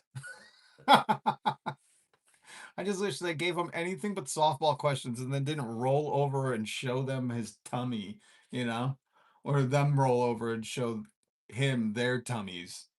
Like, what a bunch of cucks. And is that a Wu-Tang thing in there? I think it's just an incredible, the whole Bible is an incredible, I joke, very much so. They always hold up the Art of the Deal. I say my second favorite book of all time. But Oh, why don't you give us a quote from The Art of the Deal, which he didn't write? This whole thing is so funny. And I just had to bring it up again on that Baptizing America 250, hashtag 250, or whatever the fuck they did. I just think the Bible is just something very special. Okay. I just think it's very special. It's so special, it allows me to do really perverse things in the name of the Lord. That's how special it is. I get away with everything because the Bible people said it good. All right, here's some Donald Trump on Shawnee Hannity. Does that guy catch any charges yet, Sean Hannity? Does he have allegations? Or who's the other one? Bill O'Reilly. They all look the same. All these old white guys look the same to me. Fox, are you stroking out, man? You having a little stroke? Listen, I tell my mods, don't delete anybody. Don't delete anybody unless they drop a slur. But, you know, if you're going to act brain damaged, we can make an exception for you. What's up, your neighbor, Rob? Good to see you, man. Good to see you, man. Good to see you. Oh, this was the clip I was just playing. What are we going to get to? Donald Trump on Sean Hannity. These are real photos, by the way, of Trump in China. Trump in China. Maybe he was going for that Mao Zedong look, you know? Just the side hair. I don't know what this is. Epstein said he got, what did he say he got? A forehead something? Epstein said Trump got a forehead procedure. I forget what it's called. Oh, scalp reduction surgery for baldness. That's it. Scalp reduction. God, some of these gender affirming things I'm like so out of the loop on, man. Epstein alleged that Donald Trump underwent scalp reduction surgery for baldness and had a habit of referring to himself as the Trumpster. I have not heard that. Oh my God. Referred to himself as the Trumpster. Oh my God. Rhymes with dumpster. That is so funny. Yeah, so I mean, Epstein told us about this from Beyond the Grave. Scalp reduction surgery, you know, it's only gonna last so long. They should just do his next trip. They should be like, he's going on a international goodwill trip to Turkey. And then just have him come back with like a full head of, you know, baby hair or whatever. I don't know what they do over there. I have no idea. I know that a lot of bald guys are going to Turkey for hair. And I think it's hilarious in this uh culture war atmosphere of men shouldn't be doing gender affirming care. I still can't understand all the hypocrisy. Like the Chud the Builders, the Looks Maxillar, what's his name? Clavicular. These guys doing looks maxing where they're literally just gender affirm maxing, you know? But at the same time, they'll turn around and be like, nobody should be doing gender affirming care. Like, isn't that like your whole social media platform? You're like, you gotta look the most bestest. So yeah. Donald Trump. Scalp reduction surgery. What the fuck is that even? What's scalp reduction surgery? Hold on. Scalp reduction surgery. Scalp reduction surgery is a hair restoration procedure that surgically removes hairless sections of the scalp and stretches the remaining hair-bearing skin to cover bald spots. Oh my God. Oh my God. That sounds so disgusting. Oh my God. So Donald Trump allegedly got the hair restoration procedure that surgically removes hairless sections. What do? Cut it out and then they stretch the other part. Oh, dude, he must have got that in like the 80s, you know? Because now it's like you just go to Turkey and I'm pretty sure they put baby hair in you and it just grows, you know? They're like, what kind of hair would you like? Curly, wavy, straight, Bart Simpson? What kind of hair would you like? And they just show you like, you know, the Epstein files. They're like, go ahead and choose from one of the many. Ugh. That was totally an 80s thing. Scalp reduction. What is that? What's it called? Scalp reduction surgery. I do not want to see those photos. Yuck, yuck, yuck, yuck. Yucky. Gender affirming. Okay, so here's your gender affirming president on Sean Hannity. I'm not going to show you him on Sean Hannity. I'm just going to show you these wonderful pictures. Why is no reporter asking him, sir, do you have to maintain scalp reduction surgery? Do you have to go back in? Is this like a LASIK thing where, you know, you should get your eyes tested after a few years and then maybe, you know, you get a little upgrade, you get a little scalp reduction 2.0? Because it's looking kind of famished up top, man. Looks like that head is hungry for some more hair. Feed me. He look Steve Hansen. He looks like he just hatched. Yo, he does. He looks like he just hatched. Oh my God. The scalp reduction just thins out what little hair you'd have left. Yeah, it doesn't even sound like when I was reading that, I'm like, this doesn't sound like the best procedure. It sounds like the best technology of the late 80s, you know? Where like the late 80s, if you weren't there, they were like selling, well, I think they're still doing it, but they were selling like toupees in commercials, you know? And then it was like a bunch of gimmicks. It was a bunch of like, hey, rub this shit on your head and I'm pretty sure it will grow back. And they're like, what are you gonna do? Sue us? We're gonna disappear tomorrow. So if you didn't get a toupee in the late 80s, this was probably scalp reduction surgery was probably the top of the line, the wealthiest, only the richest daddy's boys could afford it. You know what I mean? Now the rich kids, the Spencer Pratts and such, you know, now these rich Baron Trumps and such are just going to Turkey and they're getting a full head of hair. You know, that's what I've heard. I don't know. I'm never gonna go bald, so I don't know what that's like. I'm sure, man, it's like small dick energy, you know? Like we gotta figure out a term for it. Balding, bald man energy, you know? It's just really, it's got these guys violent and envious of anything. It doesn't matter how much money they have. They're just like, oh, I'm thirsting for that hair, you know? And it's funny, man. It's funny because, like, just shave your head and just be, you know, be happy you're you. You have a little time on this earth that God gifted you. Stop being a dickhead. Anyways, here's sorry, here's Donald Trump. That scalp reduction surgery really sent me down a rabbit hole because it's just fascinating to me. It's so fascinating when people are absolutely obsessed over their image to a point where they'll like make themselves worse, you know? Like he should have just shaved his head a long time ago, Donald. You should have just shaved your head and came out as the skinhead you are. Instead of every opportunity you get to be like, how are you feeling about them men and women sports? I'm like, I don't know. How you feeling about fucking getting a scalp reduction surgery to present as a man, you know? Or clearly your bitch tits, as I saw Lemony say. Okie dokie, Bobby bitch tits. I like that name. Bitch, old bitch tits.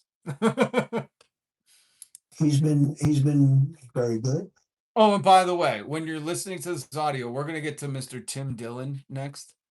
Where is he? If you don't know what he looks like, this is Tim Dillon sitting in his podcast studio, where he's now got the astute chalkboard behind him, presenting as I'm a teacher and I'm here to teach you little goons.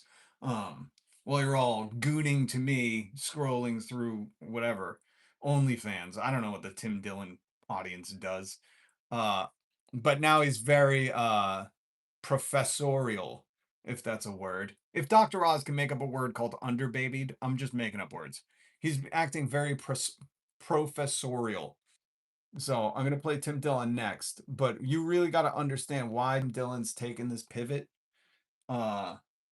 because again, he's down with the Trump cause.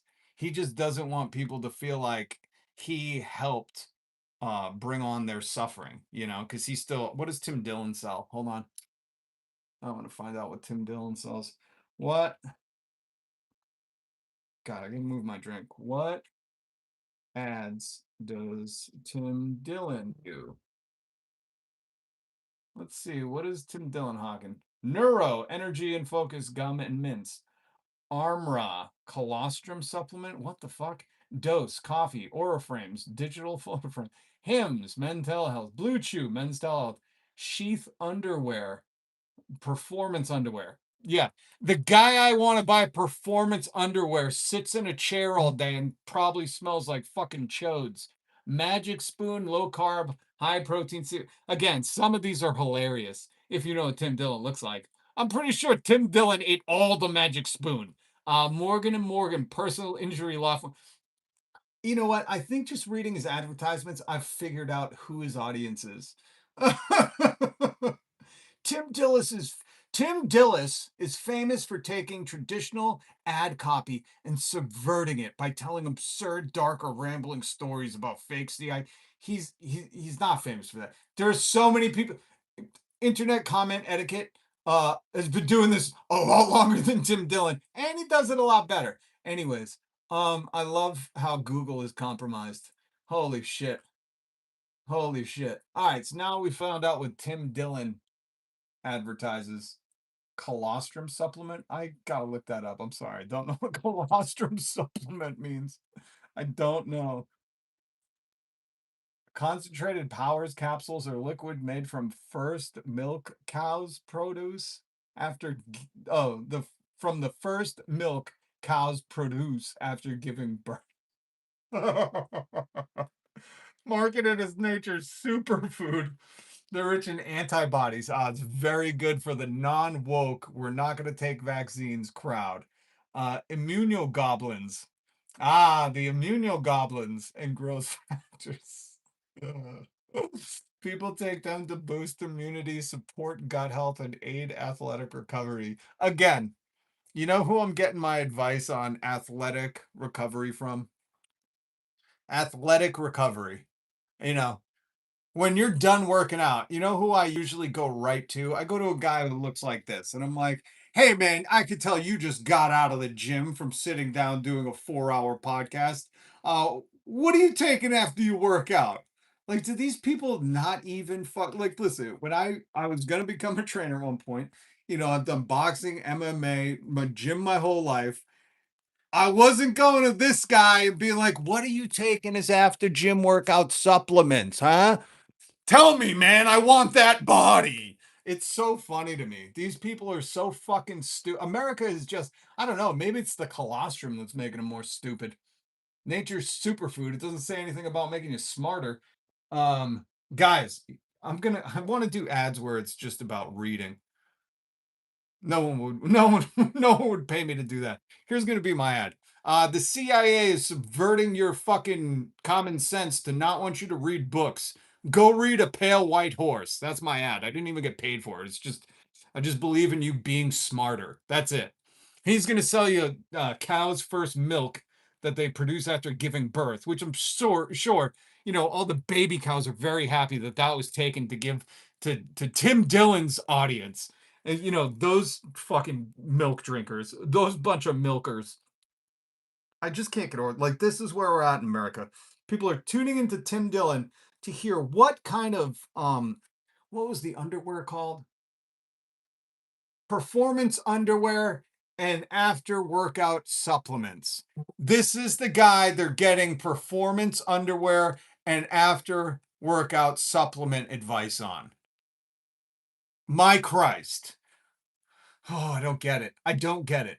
And again, I'm just coming from a space where, like, I worked in radio for 20 years and there was a certain time, like, at first I wanted to get that money, right? So you would just do any advertisement. Didn't matter. You were like, I'm hungry and they don't pay me enough. I need to eat.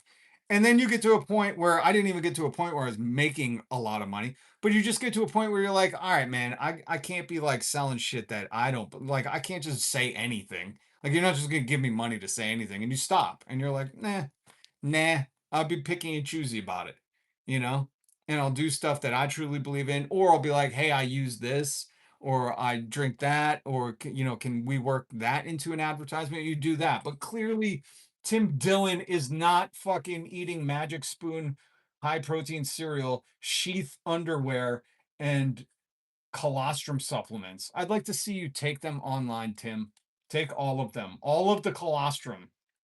Jesus Christ. You know, it's just one big grift. And that's why I am playing this Donald Trump thing. Because I want to show you why, when Tim Dillon released his newest podcast, why it's such a pivot. Why it's such a pivot. Because Donald Trump had to go on his knees. He got the good knee pads. They're imprinted with the White House insignia on the knee pads. He went to China and begged and pleaded, can you please help me and my billionaire friends? See all my shadow presidents I brought with me? Tim Apple, Elon Dork, and all of these people. Like, we need money. Our economy's suffering. We're fucking, we're tanking right now, man. And Iran is whooping our ass. Could you please help China? And he was probably going to check on the factories where he makes all his MAGA stuff. But when you see Tim Dillon promoting his thing and it's going to be clipped all week, you know, all week it's going to be clipped and everyone's going to be like, all hail China, Communist Party China. Because Tim Dillon already took the pivot. He probably saw this interview with Donald Trump. He said, I got you, buddy. I got you, big guy. We're going there. We're going there. He's been very good.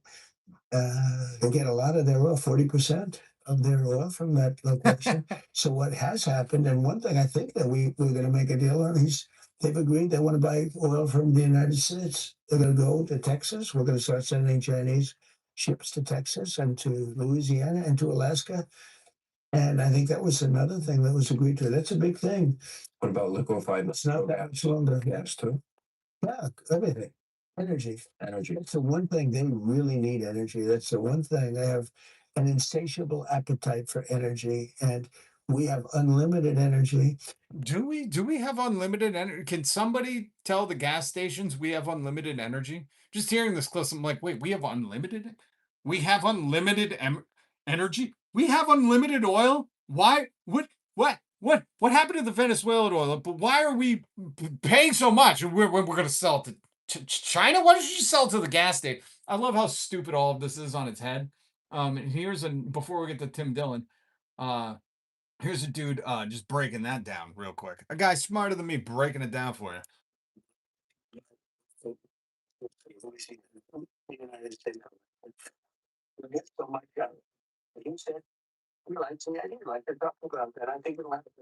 And right now, every other video on my feed is people celebrating the fact that we may sell some oil to China. May I remind you that it was treasonous to sell oil to China in 2022? It was unthinkable. It was treasonous. It was so bad that Congress even passed a law that we couldn't sell oil to China out of the SPR. The Republicans passed the law. Because, you know, the Republicans' big thing is, what do you want to turn into communist China? Listen, I've been saying, if you're a subscriber here, you hear me saying, like, yo, we should work with all of the world, you know? Maybe not Putin, because he's too much in Donald Trump's, pulling the strings of Donald Trump. Maybe not Netanyahu, but Cuba, China, the Southern Cone. You know, we should stop with all this bullshit. Really, oh my God, it's just exhausting. But continue on. So it went from being treason to being a 5D chess move by Donald Trump. And oh, by the way, the only oil that China would possibly buy from us would be the oil they stopped buying from us. Oh, do you remember tariffs? Anybody remember tariff? Remember? I know it seems like decades ago, but that was just last year. That they used to get from Alaska. And then Donald Trump initiated a trade war against them. So they went. And they replaced that oil with Canadian oil. It's just like they replaced the soybeans they were buying from us with. Who'd they buy soybeans from? I don't know. Somewhere in South America. But yeah, you know, that old trade war. The old let me start an issue and then create the solution. Capitalism. He's going to buy more oil from us about the same time you get your Doge check. Okay. I like that got referenced to Doge check. We do that often here too, my good sir. We also say as soon as you get your tariff refund, which are apparently just going to the corporations. Amazing. So now that I've played both of those for you, um, the little China setup, the little Donald Trump excursion to China, kisses the royal booty in China, comes home, and then he's like, China's great, man. I gave him Taiwan, and guess how many factories we be building there? Guess how many American farms I'm selling China? You're not gonna believe it. It's gonna be great. This is all things he said. And now he's saying we have infinite energy in America. Again, not me, folks. He's saying we have infinite energy. This is the president. Well, you're paying $5 at the pump. I just want you to remember the president's like, oh, we have infinite energy. We have so much oil, we're just going to sell it to China. What, there's a crisis going on? So either he's a liar or he's robbing you. Which one? Have your pick. That's a big thing. What about liquefied? It's not that absolutely gas too. Yeah, everything. Energy. Energy. That's the one thing they really need energy. That's the one thing they have an insatiable appetite for energy, and we have unlimited energy. You know, we have unlimited energy. So much so, it's so cheap here. It's like 12 cents a gallon for energy. Oh no, that's Iran. Amazing. Amazing that they can brazenly do this on Fox News. Well, the Fox News people were like, well, I'm not eating this week because I have to fill the gas tank on my F-2500. They're like, I drove a Mack truck to own the libs. So now I'm not going to eat this month because I have to go to work. Yeah, it's amazing that the president, your president, said America has infinite energy. He said unlimited, but I think he should have said infinity energy. We have infinity plus one energy, so we're just going to sell it all to China, which is awesome. Even though I stopped them buying our infinity energy because of tariffs. I might have stopped them from buying it, but now I'm re-letting them buy it again. So pat me on the back. Oh, so now here's Timmy Dilly. Timmy Dilly, what's your thoughts on China, Tim? China and Tim. Tim has got his pulse. Just his pulse. I mean, those magic Fruity Loops are not going to sell themselves, you know? Colostrum pills are not going to sell themselves. They have to come to Tim Dillon to know what's going on in the world. We cannot have an overtly adversarial relationship with China. It's not. And hold on. And what is it that people look up to Timmy Dilly that they would trust him enough to buy colostrum supplements? You know? What are those the ones that, hold on. What is it called when you stick them up your butt? What is it called when pills go up your butt? What is that called? There's a word for it. Suppository. That's right. Are those colostrum suppositories that Timmy Dilly is selling people? But what is with the people that, like, you know, never mind science or education, that they'll put their trust in some fat white Long Islander who clearly, you know, he's not going to the gym, you know, unless by gym you mean code for pizza. Like this, I'm not bullying him. He's a comic, he can handle it. I'm punching up. He's much richer than I am. But like I gotta like figure out the psyche of the people that are like, this is my safe. Oh, he's white. Oh, that's probably it. Yeah, he's a white guy. Okay, I figured it out. We cannot have an overtly adversarial relationship with China. It's not going to work. We cannot go to war with China. It will destroy all life on Earth. We cannot treat China like Iran. We're done with that. Why can't we treat China like Iran? Because they have nuclear weapons? Why? Why can't we treat them like that? Why? Let me help everybody. We're done. Are you ready? You're about to get barking orders from Tim Dillon. It's been an honor serving with you, Dillon heads. Take your colostrum every night, people, and wear your men's sheath underwear or whatever the fuck it is. With that, we're not the high school bully anymore. We're not. We're the weird kid who may have a gun. We've always been that, Tim. This is not like a new thing, okay? As long as I can remember, there's been the debate in the world. should we be the world police? Which, if you know anything about police, they're not the high school quarterback. They were the weird kid who got a gun. We are not the jock. We are not the quarterback. The American quarterback century is over. That never happened, Tim. Are you talking about the small bit of socialism and working class rights? Like, even just throughout history, Tim, the people that have through the world looked at us like a high school quarterback, even when you think about what I was sharing on Friday, that President Xi has a reverence for the founding fathers. It wasn't because they were the obligatory jock bully guy, you know? It was not that. It was because of what they did for like people and uh what's it called?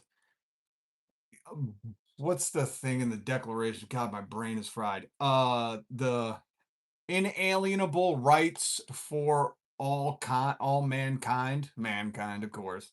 You know, the inalienable rights thing, the revolutionary spirit, the working class, the fuck, like that's what it was, dude. The high school quarterback was not the fucking, the union guy at school.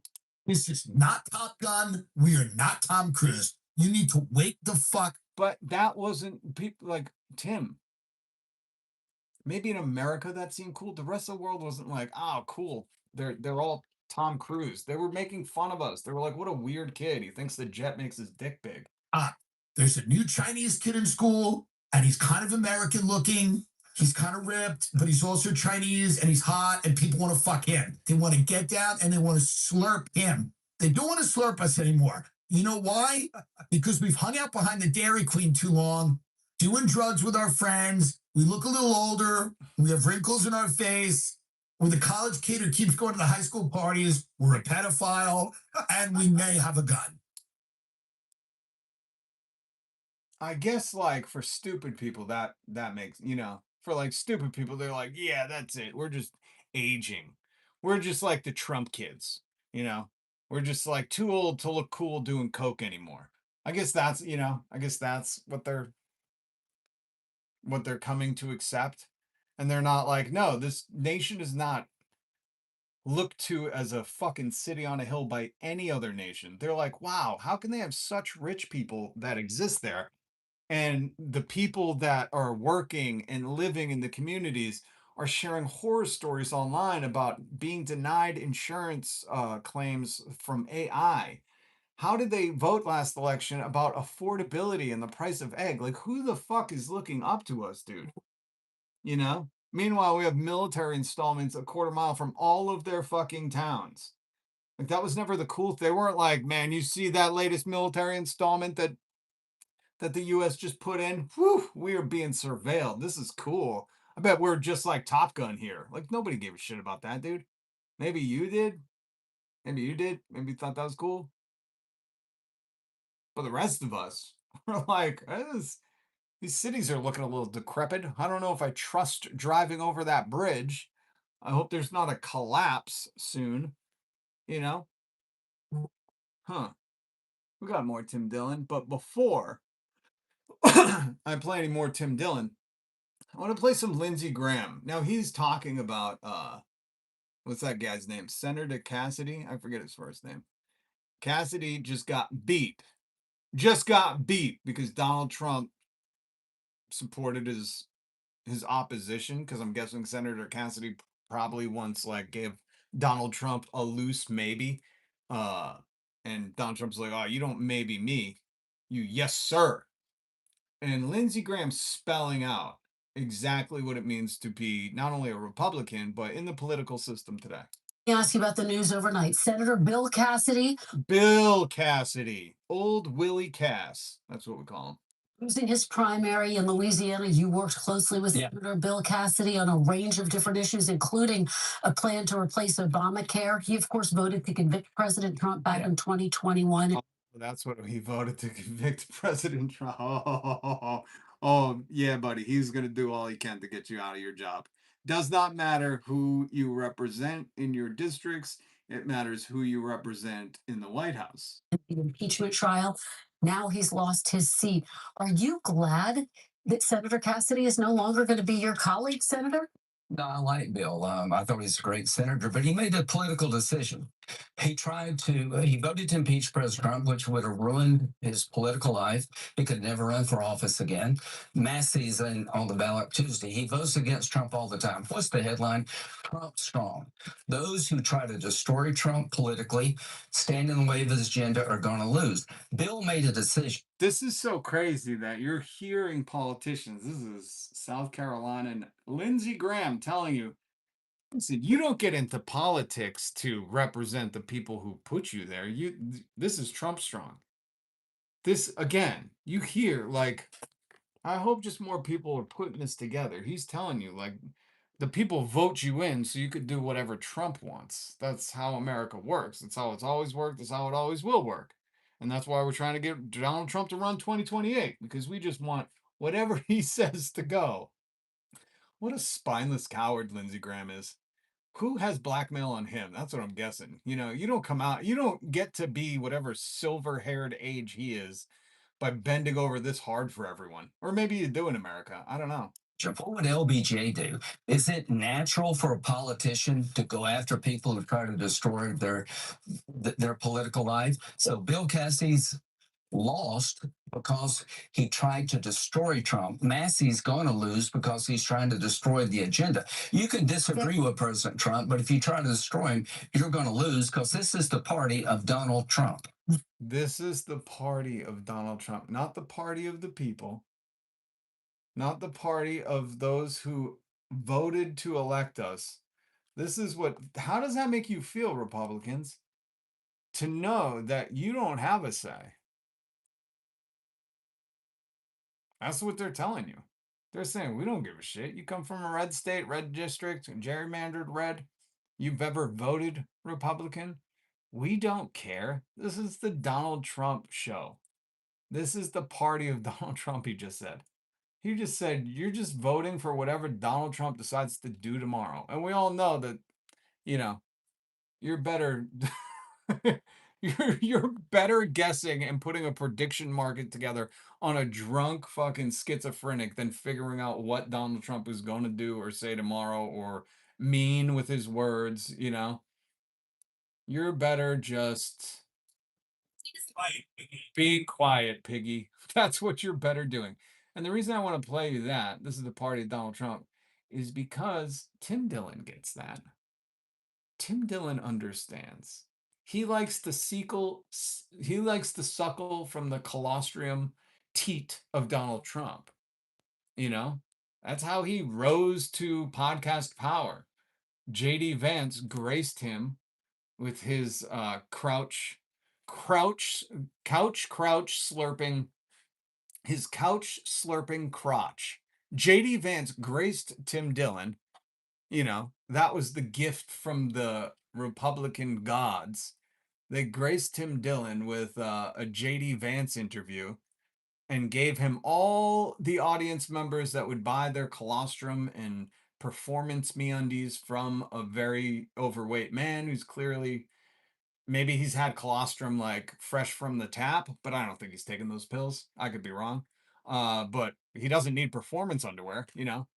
I'll tell you that. What performance? Is it an acting performance? Maybe he's just not specifying. Maybe it's like a podcast performance underwear. But when you read and see, it looks like performance, like you're doing stuff, you know, not like I'm a performer. I'm a thespian. You know, you should do thespian MeUndies, Tim Dillon, because that's all you are. You're an actor. You're an actor here to sell people more bullshit. So when Lindsey Graham said, this is the party of Trump, and you fucking, you know, you try to get in the way and we will make sure you lose your job. Tim Dillon heard it loud and clear. He said, I've got your orders, and I am ready to sell my audience on China. Which, listen, I'm all for it, but sell them on China the right way. Like China invested in its people, you know, infrastructure. They built up their fucking country. There are high-speed rails.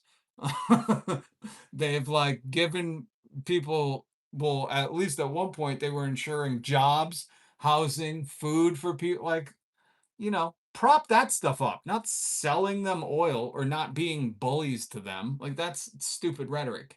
I love Tim Dillon's whole thing is like, you know what? We're done bullying China. I've given you the okay. We're done bullying China. Okay, Long Island, go fuck yourself. Where were you 5 years ago, anyways? Like, is this guy a CIA op? How did he get so big within like a Trump presidency? I don't understand where all these dudes came from. I really don't. And now he's selling colostrum to fucking kids who play, World of Duty, Warcraft. I don't know what those games are. They'll tell you they'll tell you that at a dinner between the appetizer and the entree. That within 5 to 7 years, you have to get ready for a war with China. Like who is Tim Dillon having dinner with? Is this like when Kid Rock was there to consult on like the Venezuelan president kidnapping? And he was like, wow, this is out of my league, man. I'm just a rich kid from the suburbs of Detroit. I shouldn't be seeing these classified things. Are all of these podcasters and like right-wing grifters just invited to the White House to like consult on international diplomacy? What the fuck is he talking about? Are you going out to dinner and people are constantly being like, man, we're about to have a hot war with China right now? a hot war with China. Nobody says that. In fact, people say the opposite. Like, you can't go to war with China. War with China would be that long. They'd be like, all right, we're just going to nuke you. I don't know. I don't know. End of civilization. Like, we just wouldn't. Nobody says that. Nobody's like, you ready for the war with China? Bro, we lost that a long time ago. A long time ago. Okay? A long time ago. So that just makes me wonder, who's Tim Dillon having dinner with? Is he eating dinner with JD Vance? I bet they eat on couches. And you go, no. We can't beat Iran. There's no more war here. We can't do it. We're not built for it anymore. The country's not built for war. We're built for TikTok. Oh my God. He's pledging allegiance to Donald Trump, but he's absolutely forsaken his man god, his meta god, Joe Rogan. Do not let Joe Rogan see this clip of Tim Dillon saying, we're not built for war, we're built for TikTok. I'm scared for Tim. I know Joe Rogan thinks Tim is like the funniest guy he's ever seen in the world, and he listens to him, but this is going to be devastating to Joe, who goes on TikTok often and plays the clips on his podcast often and gets tricked by satirical TikToks. This is not going to bode well with Joe Rogan, really. Because Joe is a TikTok guy. He's not a war guy. I know he surrounds himself with like special forces and stuff, but that's to compensate for the fact that he's a TikTok bro. He's a podcaster. He works out all day long. He kicks the heavy bag, but he's not built for war. If you told him a guy went into the women's bathroom, he would freak the fuck out. He'd be like, what's going on with this world? I hate to tell you, Joe, in war, you're pooping wherever you can. If there's only a ladies' room, you're using it, Joe. You're not built for war.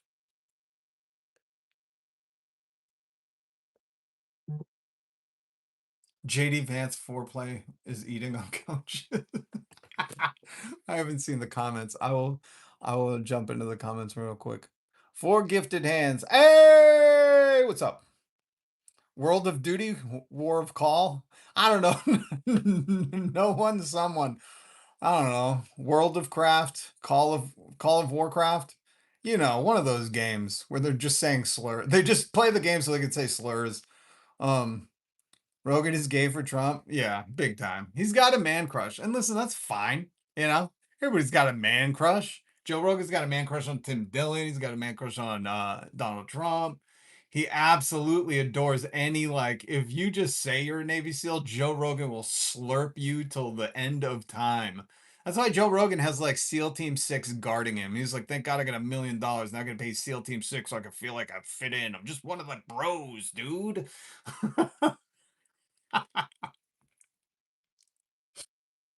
He's a warrior cosplayer. That's what he's a LARPer, He's a Call of Warfare LARPer.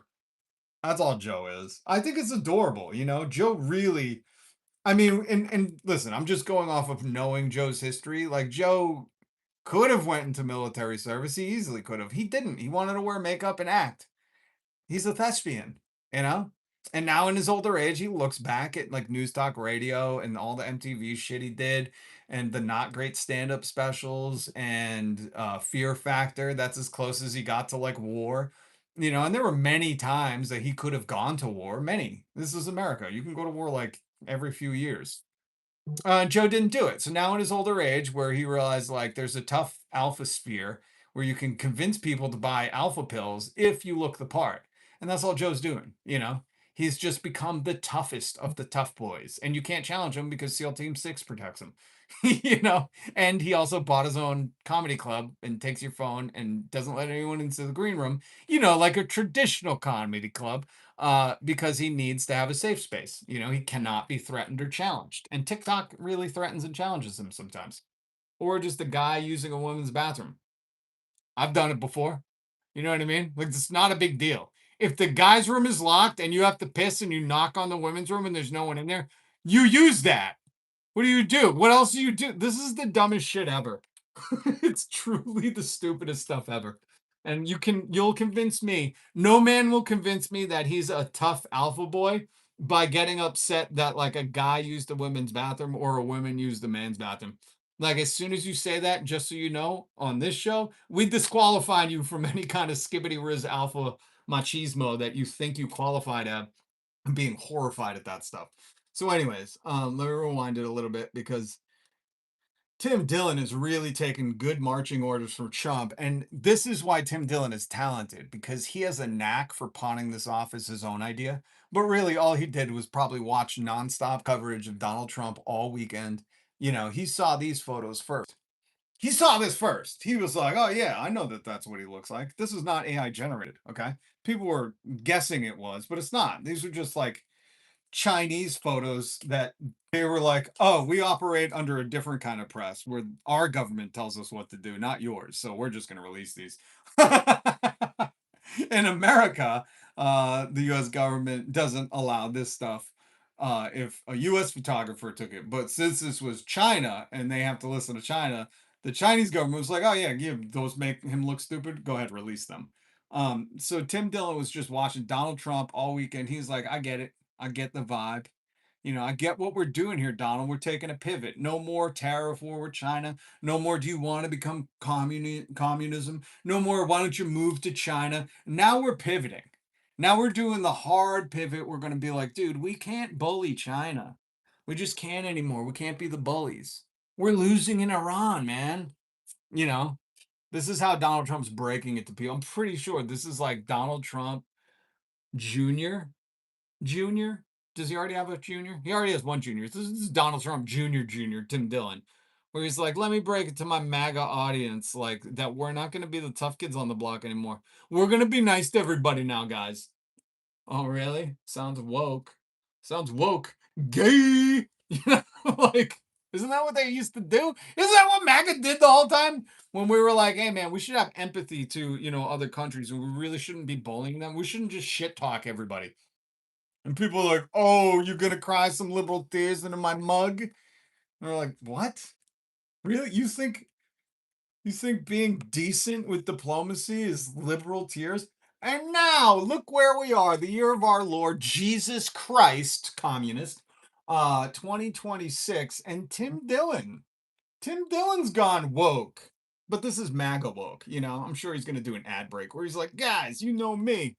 I love my performance me undies and my colostrum. And if there's anything I love after working out, after a performance, you should use the language performance. Because this is a performance, what we're listening to. Oh, no. We can't beat Iran. There's no more war here. We can't do it. We're not built for it anymore. The country's not built for war. We're built for TikTok. We're built for bullshit. We're not built for war. It's not a war. We're just built for it anymore. Sorry. This doesn't work anymore. Build the drones if you want. Maybe, I'm sure that'll be, we're phasing people out of the war business. And we're phasing in the machines. And they want to draft. Palantir and all these people want to draft. And by the way, now that I see these live streamers in Miami just going up to people, harassing people in the street and getting charged with attempted murder, maybe we should have a draft. To be honest, I mean, I might be going the other way on that. I don't even understand any of this. Just do your. We're not built for war anymore. That's why we have $1 trillion budget for the military. That's why, and build your $1 trillion drones. But we're not built for the war anymore. Actually, they want to draft and dude, this stream of consciousness thing. You should just draft some ideas first. I'm for a draft. Tim Dillon drafting some fucking ideas before he just does his Long Island coffee talk. That's what I'm going to call this from now on. Long Island coffee talk with Tim Dillon, with your Long Island queen, Tim Dillon. And you notice how he switched the background? He's got like a chalkboard layout, like a Professor Zhang, like he's about to start drawing out game theory. All right, let's keep going to coffee talk with Long Island Dillon. Not a fan of a draft, but the level of what? Wait. I would assume Joe Rogan's aged out, but I would assume like the Tim Dillons, the Schultzes, the Tony Hinchcliffes, all these guys selling performance undies and colostrum. I would figure these alpha boys would be like hardcore into drafts. sociopathy that has been unleashed by our social media sites. I don't know. Are they that much worse off than Iran? I mean, it's unbelievable. I love how he's like, I see these live streams. I'm assuming he's talking about like Chud the Builder and his doppelgangers now, because there's like a whole horde of people like, oh my God, he could make money just absolutely being horrific and racist on a live stream. It's so weird to me that like just a few short years ago, this whole sphere of podcast bros, I don't know if Tim Dillon was podcasting, but like he's a Joe Rogan disciple. And they were all the complete opposite. Like, you can't say anything anymore. You can't even go on the street and just say the R word to random people. Like that was the real fucking take of these. Well, that's all performance. But it's so funny to me that now he's like, man, these are sociopaths. Everybody's just saying whatever they want to say on live streams. Well, dude, this is what you guys advocated for. This was why Elon Musk went on your daddy Joe Rogan's podcast, because he was like, I don't know, I think empathy is going to be the end of this civilization if we don't harden up. What's Joe Rogan's whole fake thing? Soft men create hard times, hard men create the Epstein files or something. Like Joe, Tim, Andrew, all these are soft men creating the hardest fucking times for us, because anybody who's lived through hard times isn't turning around and being like, oh yeah, I almost starved too. And you should be grateful for starving in America. Like nobody fucking thinks that. Anybody who's had to endure any kind of tragedy that's a decent human, that isn't like, their brain didn't fucking fracture like that, what's that movie? M. Night Shyamalan. It's the only one I like. M. Night Shyamalan movie about schizo. Fuck was that called? Broken or something? Not The Happening. No, the movie with not The Happening. M. Night Shyamalan movie about the comic one. Is the comic? What the fuck, man? Unbreakable. Split, 2016. A thriller about a man with dissociative identity disorder who kidnaps 3 teenage girls. Twist ending. Cover your ears. Revealed it takes place in the same universe as Unbreakable. I remember that. That was the twist. What a good twist. Oh my God. This Shyamalan. He Shyamalan'd me again. Ho, ho, ho. Where's my dilly? So hopefully there's a middle ground between shipping them to Iran. But there's this idea that conflict between us and China is inevitable. Not only is it not inevitable, dude, it's an idea that like your whole political cultural movement has pushed for decades before you were even born, bro. You were born this way, like Lady Gaga says. Him and Joe Rogan advocated for this. Like, oh man, we can't be communist China. We got to make sure that we're like fighting them. And again, if you know where Donald Trump makes all of his stuff, where Ivanka makes all their stuff, if you know where a lot of American things come from, and you just had a little bit like 2 brain cells to rub together, you know? If you just had a touch of fucking common sense, you'd be like, "Yeah, I don't know if we like ever would want to go to war with the country that provides all of our goods." That's also why I always thought it was hilarious when these people would be like, "Why don't you move to China?" I'd be like, "What? And get a job at the MAGA factory? Fuck no." You know? The Make America Great factory where they're making Chinese lives better? Nah. No thanks. It's so funny to hear the right-wing griftosphere after eons of fear-mongering China, China, China, do this hard pivot of like, man, we got to be good friends with those Chinese because they're the ones like, you know, that we can't beat up anymore. And that's his whole thing. Like, we can't do war with China. Oh, brilliant take. We can't. Why? Why? Because we went to war with a non-nuclear fucking nation and got our asses whipped? Why? That's all it is. This is tough guy bravado. This is the greatest fucking backwards cockwalk I've ever seen. This is the greatest backpedaling cockwalk I've ever seen. Like Tim Dillon still trying to sell it as cool that like, guys, we're just not tough anymore. We're like old drug users, man. And we just gotta chill out on all this stuff. It's like, yeah, no shit, man. There's been a whole fucking contingency of leftist people that have been like, yeah, you should learn a little bit more about China and we should look into that besides the war stuff. It will be the end of the world, which some people want. Your Christian friends that aren't very Christian, right? Right? And some of your Jewish friends, right? Right? Some people want that because they look at the post-World War II system. They go, it's not going to work. We owe too much money. We owe $40 trillion, $41 trillion. It goes up every year. We're not going to be able to get out of this. We're going to head towards hyperinflation. So we need a large war. And people are basically saying that the inevitable reality is that we will be in a conflict with China. We will not survive it. We probably won't win, by the way. And if we win, what does that even look like? So we have to deal with it. We have to deal with China much more than Russia. Yes, we have to deal with Russia because they have 150 nuclear warheads, something, whatever, 180, doesn't matter.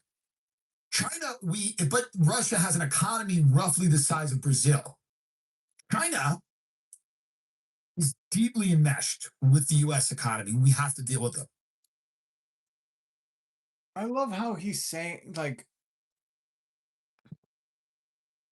I'll never be against somebody coming to the light. I don't think this is genuine. I don't.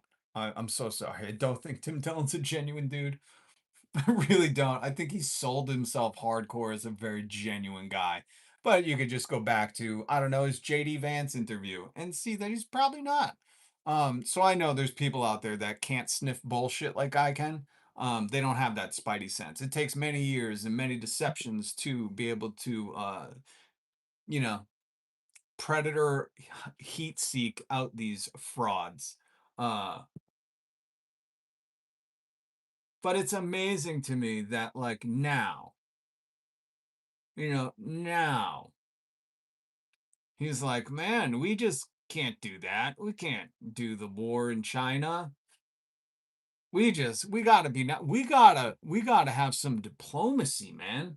Right after Donald Trump just happens to come back from China, kind of spouting the same talking points. Coincidence, I guess. I guess. Donald Trump just gets back from China saying we're selling him oil, we cut the best deals, all this bullshit that he's just probably lying about. He didn't Has he said all the tariffs are off? Or did he just give him Taiwan? I can't figure it out. But if you believe in coincidences, adorable. I think that's adorable. But Tim Dillon, and I found this because he was promoting it. He was like, "Podcast is up. Get me performance undies and your colostrum nuggets right now." You know. I will give him credit. At least he's not like Theo Vaughn and putting 400 bottles of colostrum drinks on the counter. You know, Theo Vaughn, I've shown you his studio. It's like count the fucking Celsius cans everywhere. It's just, I don't know. Not not very genuine that right after Donald Trump comes back from China, Tim Dillon just happens to be taking a hardcore Chinese apologist take. You know, you should have, Tim, what you should have done is come out in a fucking what is the red book he should have had? Was it called the red book? No, not Carl Jung. What was the Mao Zedong book? Yeah, Mao's red book. Yeah. Quotations from Chairman Mao. Isn't it? Oh, is it the little red book? Sorry, not the red book. The little red book. He should have had the little red book on the table with him and a fucking workers of the world. Or workers of the world. Like, Tim, I'm going to be very honest with you, buddy. You should have had a Mao Zedong's little red book on the counter. You know, quotes from the Communist Party. Can I get a couple of quotes from the red book? Workers of the world unite. No, I want something, a deeper cut. I say that all the time. Little red book quotes. Here we go.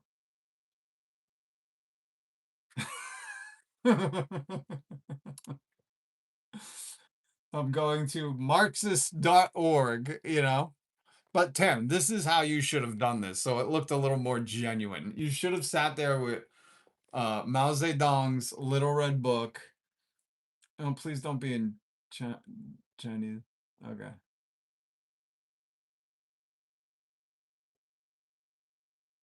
Relations between the army and the people. He should have been like, and every comrade must be helped to understand that as long as we rely on the people, believe firmly in the inexhaustible creative power of the masses, and hence trust and identify ourselves with them.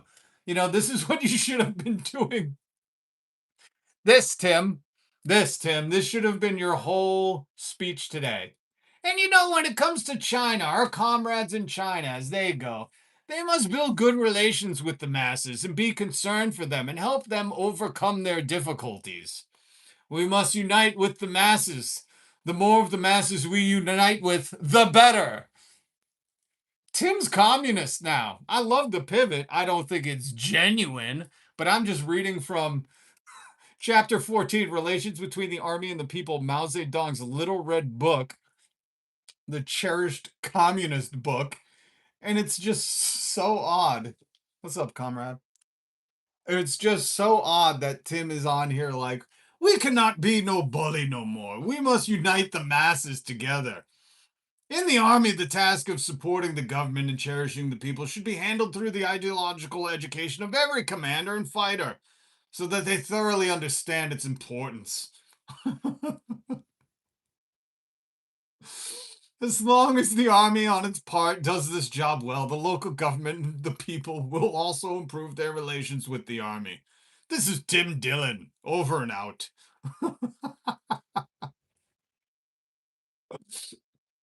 Holy shit.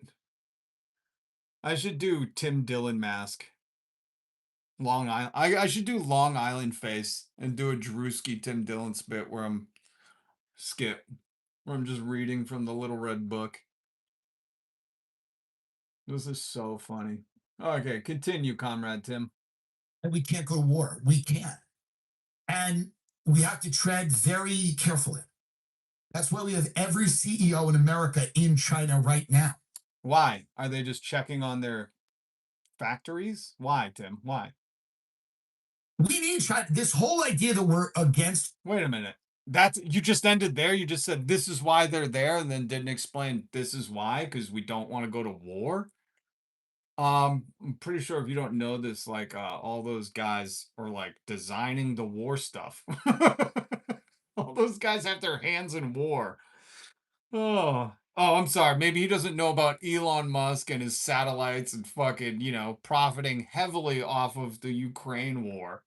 Oh, that's right, Tim. Yeah, those guys, their hands are just clean. So, Tim, you don't explain any of that?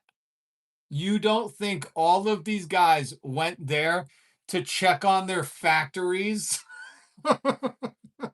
and cut more deals? Like, bro, this is how stupid this is. He was just like, all of our stuff is made there. And why do you think all the CEOs went there? Because they need to make more stuff there because we're extending an olive leaf. This is the dumbest shit ever. China or anti-China is itself a lie. That China or anti-China is itself a lie? So everything's a lie. Thank you, Tim. This is where when I want some high-powered intellect colostrum ideas, thought-provoking content, come to Long Island Coffee Talk. I mean, the Steve Bannon people would talk about how dangerous the CCP is, and they might be right. There's no fucking option. We have no option. We have no option. There is no option to start telling China what to do. That's not going to work. We can't beat Iran. We can't beat Iran. Dude, no one's been telling China what to do. Did you see how subservient and submissive Donald Trump was on that trip? He was the best behaved boy ever. He told no one quiet piggy, called no one stupid. He was, he was flattered and pandered to with little children because, China has read the Epstein files.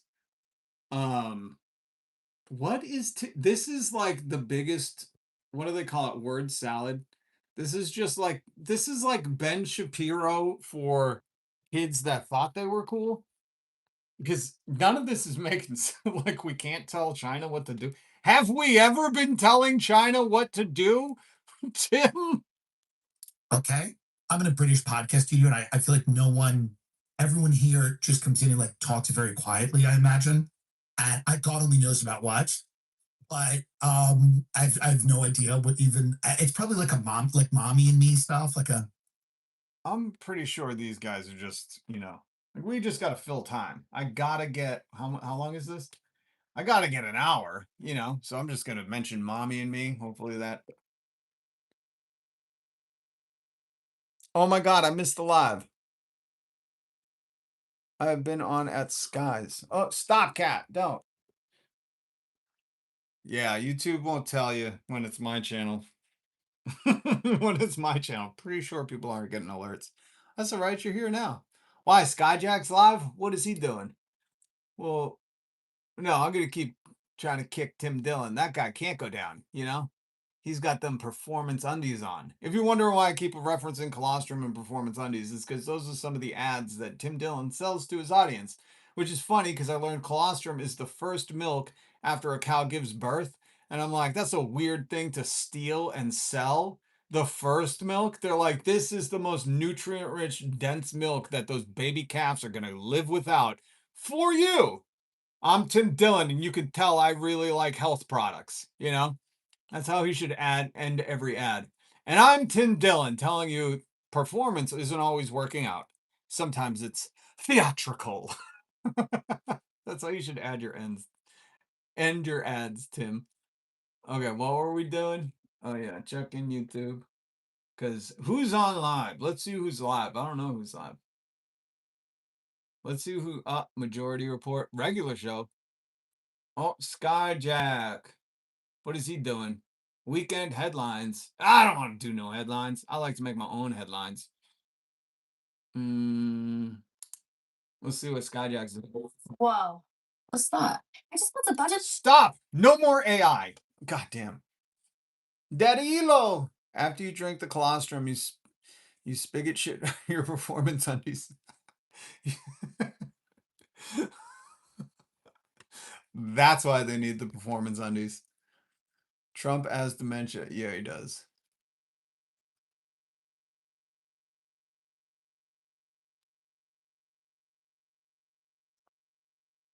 I think he keeps bringing up Iran killing protesters to distract that he does. See, I just can't believe that because anytime you hear him talking about a government murking protesters in the street, I'm like, oh, is he name dropping himself? Like, is he bragging about it? Oh, I could have skipped that out. Hold on, let's see what Skyjack's doing. Like, my whole show is not about animal liberation. Of course not, because it's not. I'm about liberation. Animals are, of course, included in that because it's a principle. I don't know. I don't know why I got to keep saying this, but it's because it's a principle. Animal liberation is just part of a total liberation value. I value my own liberation, so of course I value yours. That's it. And so I value the liberation for all. No one should be abused or used. Hell yeah, man. I think I'm getting that point across. What's up, Dovey? Benny Loco. Hey, what's up? You'd know when myself or when my 21st century suffragettes are streaming, but you aren't following us. Oh, I didn't know that. Oh, I did not know that. I should have subscribed. Hold on. God damn it, cat. Stop eating all the cords. Hold on. I'll go subscribe right now. Give me a second. See, I use my time wisely because I don't have to sell you performance underwear.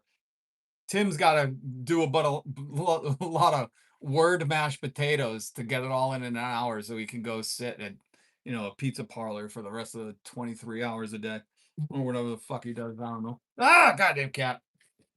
Stop, cat. Cat, you are not allowed to eat that cord. Why do you guys eat cords? I swear to God. You know what I'm going to do? The advertisements I want to do is I want to do electrical cords that are actually cat toys. They have no danger. You can't plug them in, and your cat will love them. Please stop eating, dude. Yeah. Stop it. Hold on. Benny Loco loves.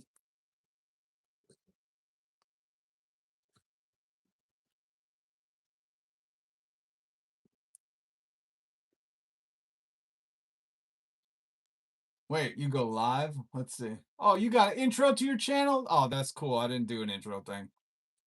Oh, it disappeared. What the hell, man? What the hell? Casino running. Oh, wait a minute, you're playing music. I can't play that. I gotta be careful. Oh, you were running to the casino. Oh, that's cool.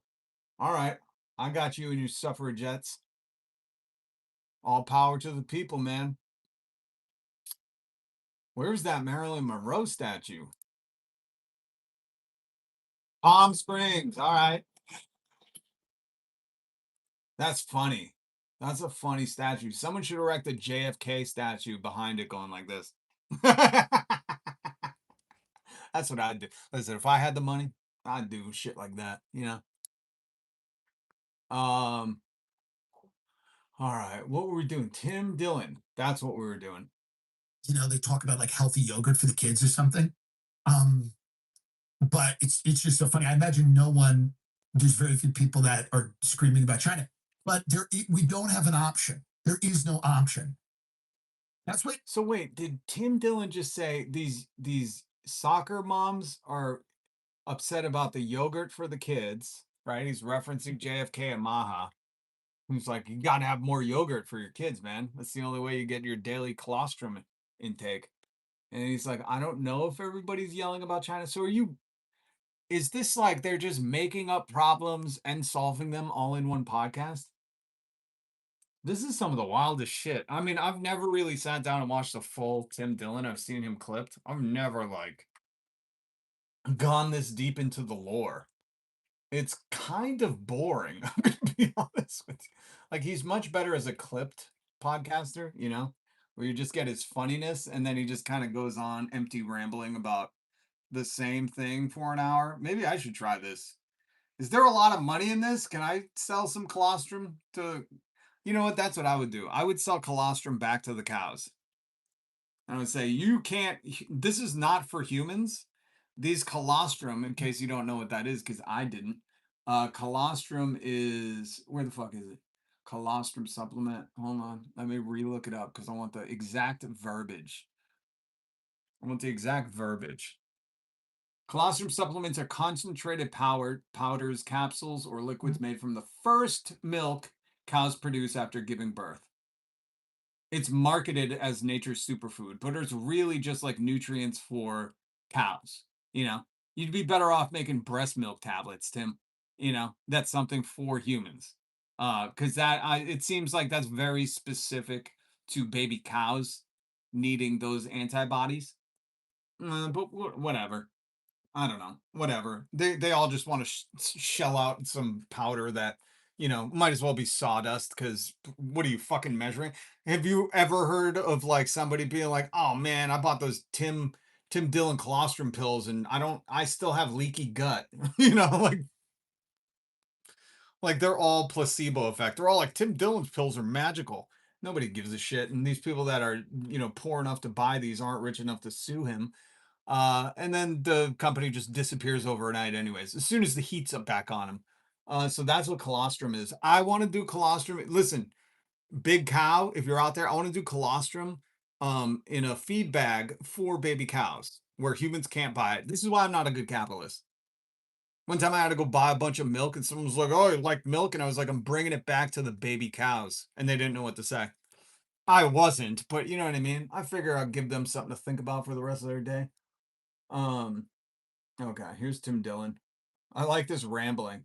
This makes me feel better about my brain health, you know? And Tim, if this is like I hope this isn't an ad for colostrum, because kind of not making sense anymore. Every American CEO was in China and still might be. I don't know when this comes out, but like this is very clear that there's no option. How is that? Again, it's like he just makes these statements, does not back it. He is literally what Ben Shapiro has morphed into, because people are sick of Ben Shapiro. They're like, "Oh man, he's cherry clipping stats and fucking he's just making stuff up with these hypothetical let's say, and he's too deep into the weeds, and the weeds are so altered to fit his context." You know, Ben Shapiro was very much like, "I memorized the Encyclopedia Britannica when I was a kid," and people were like, "You clearly fucking didn't have friends, dude. Like you had to read. No one want to hang out with you." And Tim Dillon is like the anti-hero. I don't know what to call him, like the fucking anti-hero for Ben Shapiro. Tim Dillon is saying many times, like, all the CEOs went to China. There's no option. We have to be Chinese friends now. And it's like, Tim, why do you think they went to China? Tell us why. I don't think he's going to. We've been listening for minutes now. And I just want Tim Dillon to explain this. We're not telling China to fuck off. No, Donald Trump was not. You're right. You read the room correctly. Donald Trump was very well behaved when it came to a nuclear superpower. Done with that. Let me help everybody. We're done with that. That's what this is. This is state propaganda. He's like, let me help explain this to you guys. We are part of the CCP now. We are the proletariat. We are the workers of the world. And let me help you with that. We are uniting. Is that the message, Tim? Is that it? This is the funniest shit ever. I really like Tim Dillon goes communist. He should have just fucking named this episode that. Not USA versus China. It's never been that. China's smoking us, dude. What are we making? What do we do here? We just consume Chinese stuff. And then Donald Trump, the guy you helped elect, was like, China, we got to go to war with them. Tariff war. And everybody was on board until Donald Trump got into, you know, a few other wars, realized what a fucking collapsing society we live in, went to China with his good new pads to beg for assistance with all his shadow presidents. And now Tim's taking the pivot. He's like, man, listen, you know, we should all have a little copy of Mao Zedong's Little Red Book on our table, and workers of the world unite. Not the high school bully anymore. He said this so many times. We're not. We're the weird kid who may have a gun. We are not the high school bully. Okay, we've already heard. I'll let you hear this. We've already heard this. Anymore. We're the weird kid that may have a gun. And it's not hot, but it's not terribly ugly. Like you might fuck them. That's who we are. We're the weird kid that knows how to get drugs, who may have a gun, and you could see yourself fucking. We're not the bully. We're not the jock. We're not the quarterback. The interesting thing about this dynamic that Tim Dillon is breaking down is like, he's saying like, we're the weird kid who may have a pew-pew now, and that's bad. We're not the bully anymore. That was awesome. Like, do you see who these people worship? Do you see where they're putting the societal hierarchy structure in? Bully is the best, and weird kid who may have weapon is like, still fuckable, but not as cool as bully. The dynamic here is so fucking weird. Like, I don't live in this universe, like in the alpha male universe where they're like, the bully is number one. He picks on everybody. He takes everybody's lunch money. Nobody likes him. That's the hero of our story.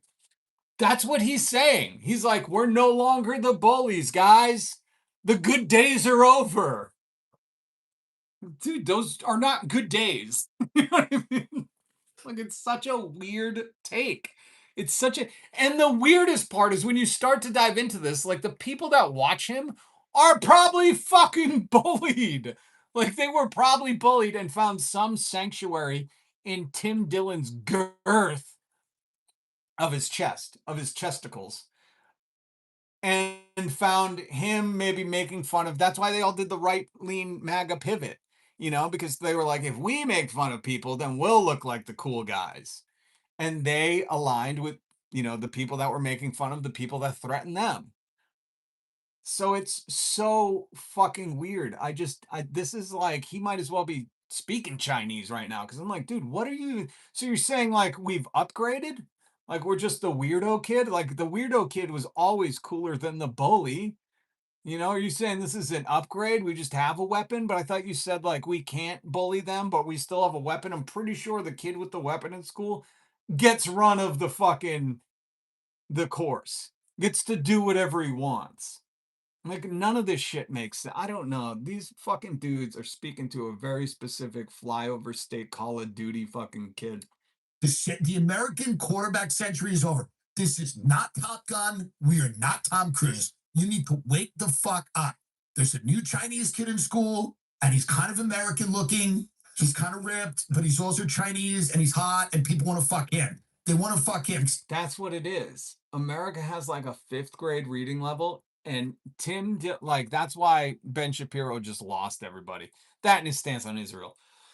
But Ben Shapiro, is like basically clipping any kind of factual statistical information for his own prosperity and using stuff way out of context. Like so far out of context, it got so absurd that H Bomber guy, I always reference this clip, H Bomber guy had to put him in his place because when Ben Shapiro was going to college campuses to debate 9th graders, he would say stuff like, let's say climate change is real and the oceans rise 10 feet and all those houses are underwater. Who are you going to sell? You're just going to sell your home.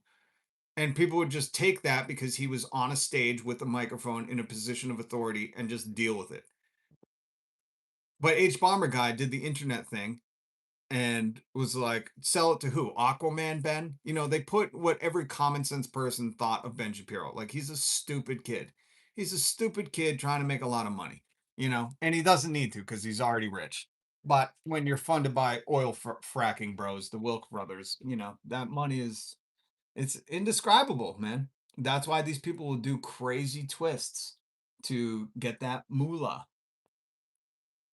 And that's the crazy part about Tim Dillon, is Tim Dillon says a lot of nothing. A lot of nothing. This is positioning and posturing.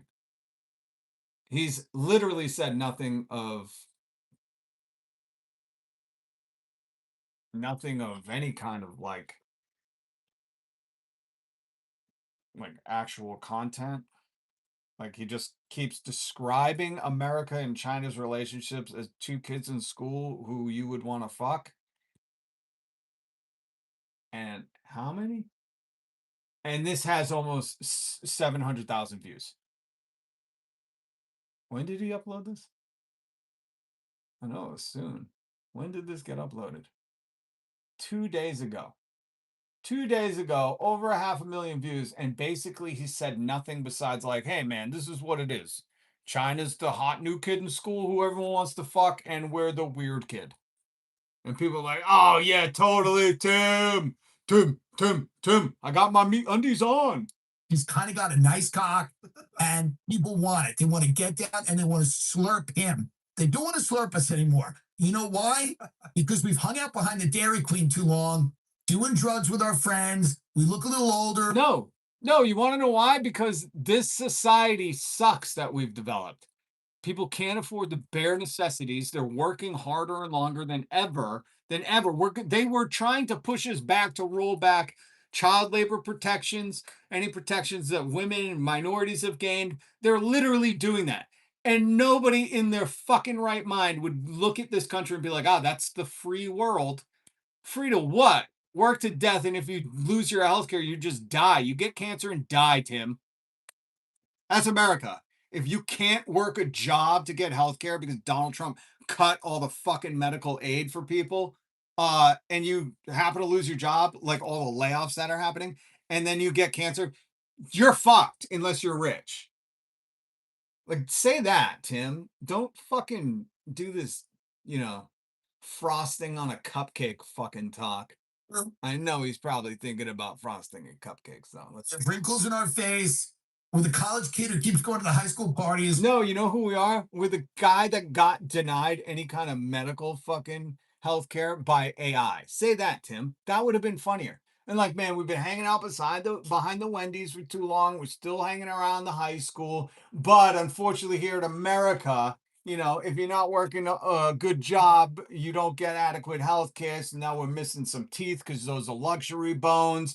And we clearly have a tube in our neck that we haven't been able to get authorized before, for treatment with. Like, say that, Tim. Like, spell it out to the people. Stop fucking glazing them with bullshit associations of, is that Matthew McConaughey? He's putting Matthew McConaughey on screen? Oh my God, dude. We're a pedophile and we may have a gun. This country is a pedophile that may have a gun who knows how to get drugs. And you have to deal with that. From who, Tim? The CIA in South America, right? Right? Or Iraq in the poppy field. Come on, Tim. Come on. Say it all out there. Say it. Person but there's a new kid on the block, and yes, he put a bunch of Muslims in a concentration camp, but no one gives a shit because he's got that. Oh yeah, because America isn't doing Mexicans in concentration camps right now. Yeah, we'll overlook that because we didn't build any ICE detention centers that are outside of the law here. Okay. Is this the most fucking batshit crazy podcast ever? I almost feel bad. You almost think like the people listening to this must have brain damage because to like just hear this and not understand the stuff that he's saying is fucking psychotic. Beautiful, clear, light complexion, and he knows all the answers in math class. And he's who everybody wants to hang out with right now. Have you ever seen an American, like a half American, half Asian, in like a varsity jacket? It's beautiful. What is, dude, this is how he's explaining the geopolitical fucking tensions in the world right now. He's like, you ever seen like a half Asian kid in a varsity jacket? It's so hot. And these are the alpha boys? These are the alpha boys?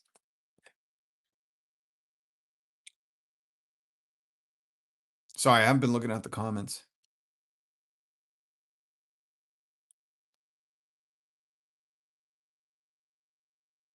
Maybe he's scared to type the word fuck. I love how they're critiquing me when I'm just trying to give you a little more depth, asides from China-US relations are hot high schoolers who you may or may not want to fuck. Like, I'm just trying to go a little more in depth than what Tim Dillon's giving you. And he's like, this guy's got a Wikipedia education on everything. Unless you're talking about fucking Tim Dillon, which I would say he probably doesn't even fucking have the grasps of a Wikipedia definition or education. Especially the way he's, just placating Donald Trump. He's just pandering to the MAGA base, which now they're all going to be taking a pivot to like, China good, man. We can't be the weird bullies anymore. We have to just be the weird kid, and we have to accept our place in society. Actually beautiful. That's who we are right now. We are the weird kid who may or may not have a weapon, whose parents leave him home alone so he can have the parties at his house. We are not running the show. We are not the golden god. We're just not. Ah, great reference. Great. I am a golden god. Penny Lane. Yeah, that is a fucking great movie. I haven't seen that in so long.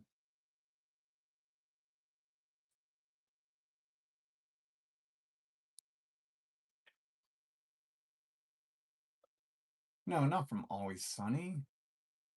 They get that from Almost Famous. Hold on, here's the clip. I want to see if I can play the clip. I'm a golden god. Make it look. Here are your references. Stop. I don't want to watch these ads. Good God, man. Gemini is taking over YouTube. Is 100%. Okay.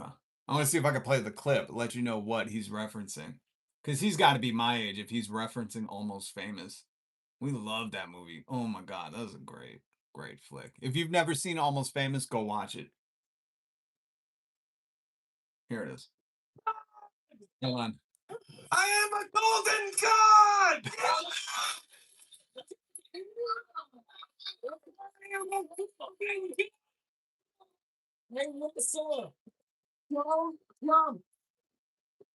And you can tell Rolling Stone magazine that my last words were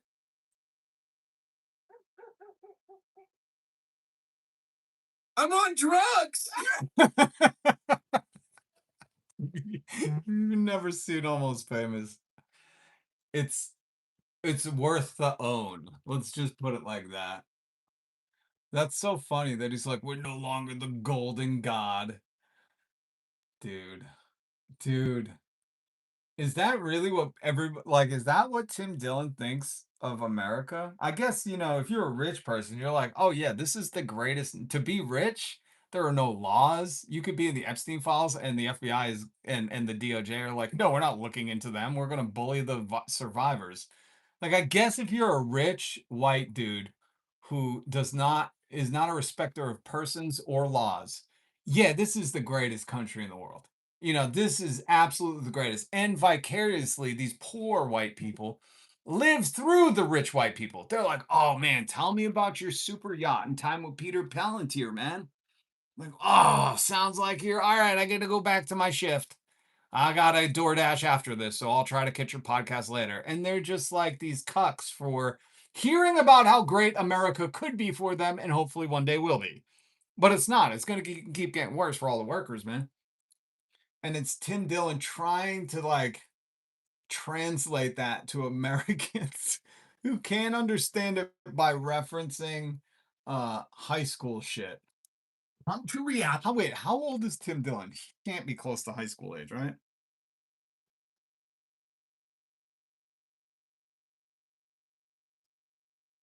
Oh yeah, man. Yo, that's what he looks like? Yo, this is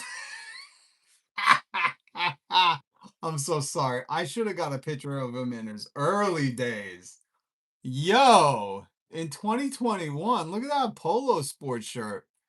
Buddy, when you take off, where is he? Island Park, New York. Yeah. He is very Long Island. That's all I'll say.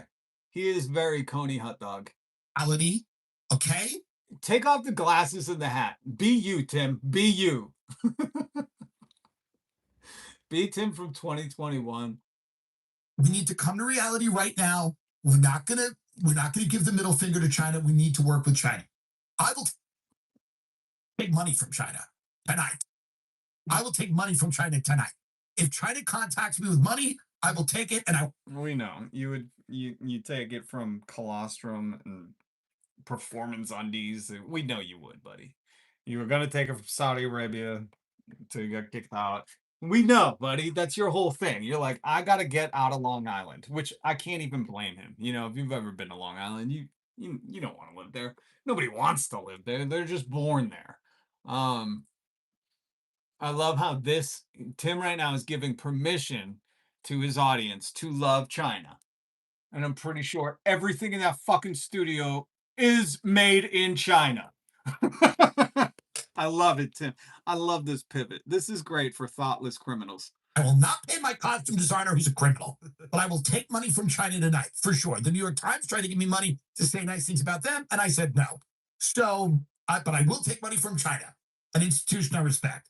How long have you respected for, Tim? What are we, 47 minutes in? 40. Oh, he's respected it for a whole 47 minutes. Buy a copy of Mao Zedong's Little Red Book. And but we do have to come to reality. There's this swagger that needs to be, it's got to go now because it's going to get us killed. The swagger that we have is, who in America has swagger except for really, really rich white guys who are in the government and CEOs?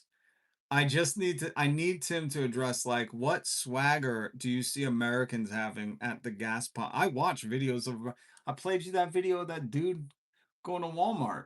Hold on, where's my Walmart clip? Timmy, where's my Walmart clip?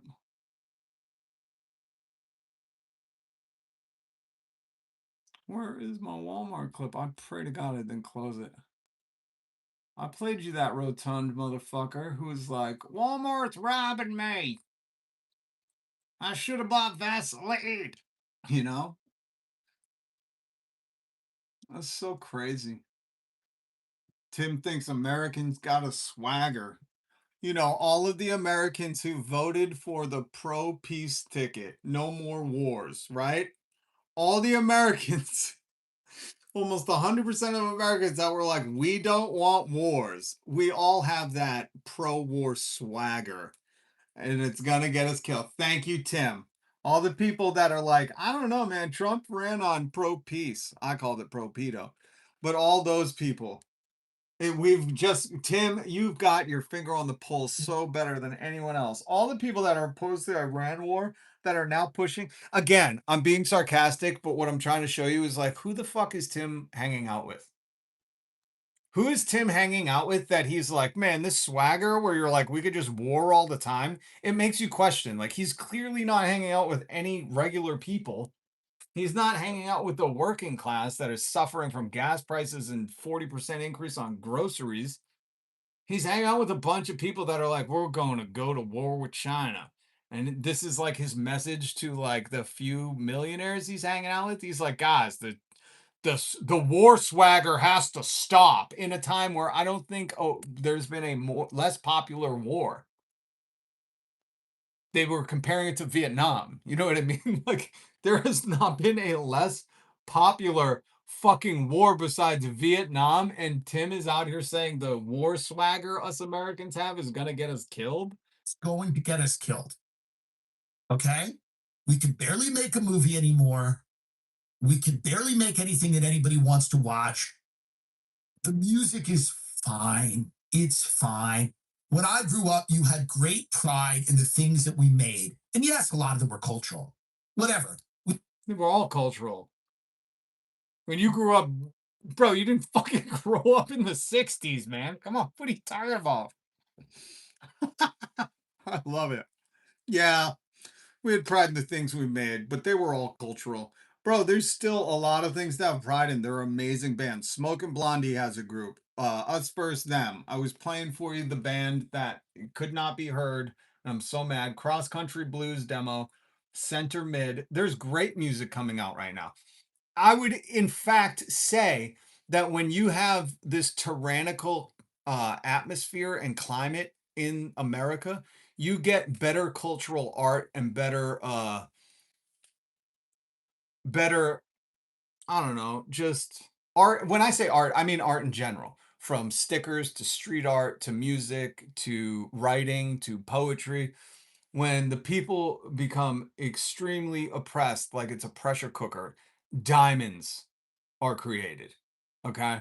I've never seen more music from bands or newer bands popping up or things coming out. I mean, it's not traditional like he's used to in Long Island. He's not like, hey man, there's no new Def Leppard out, which there might even be. I don't know, you know. But like, yeah, Tim, it's not going to be like the glam rock that you're probably fucking praying comes back. But there's amazing shit, dude. There's still amazing. I love how he's like, we have no pride in our art anymore. Nobody's making movies. The fuck are you talking? Oh yeah, I forgot. China's just importing the music and movies like no tomorrow. We're losing in the cultural war with China, Tim. Tell me if you can hear this.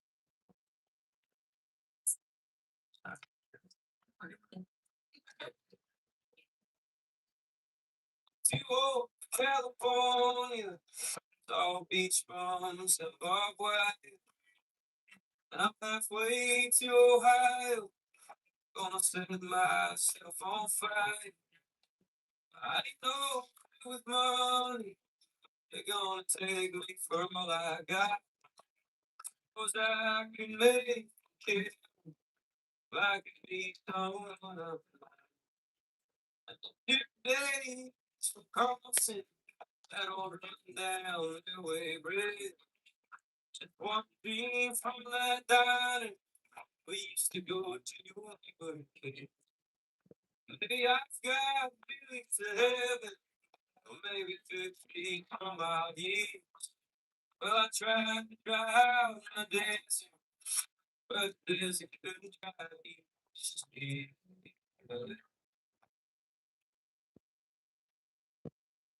Can you guys hear the music?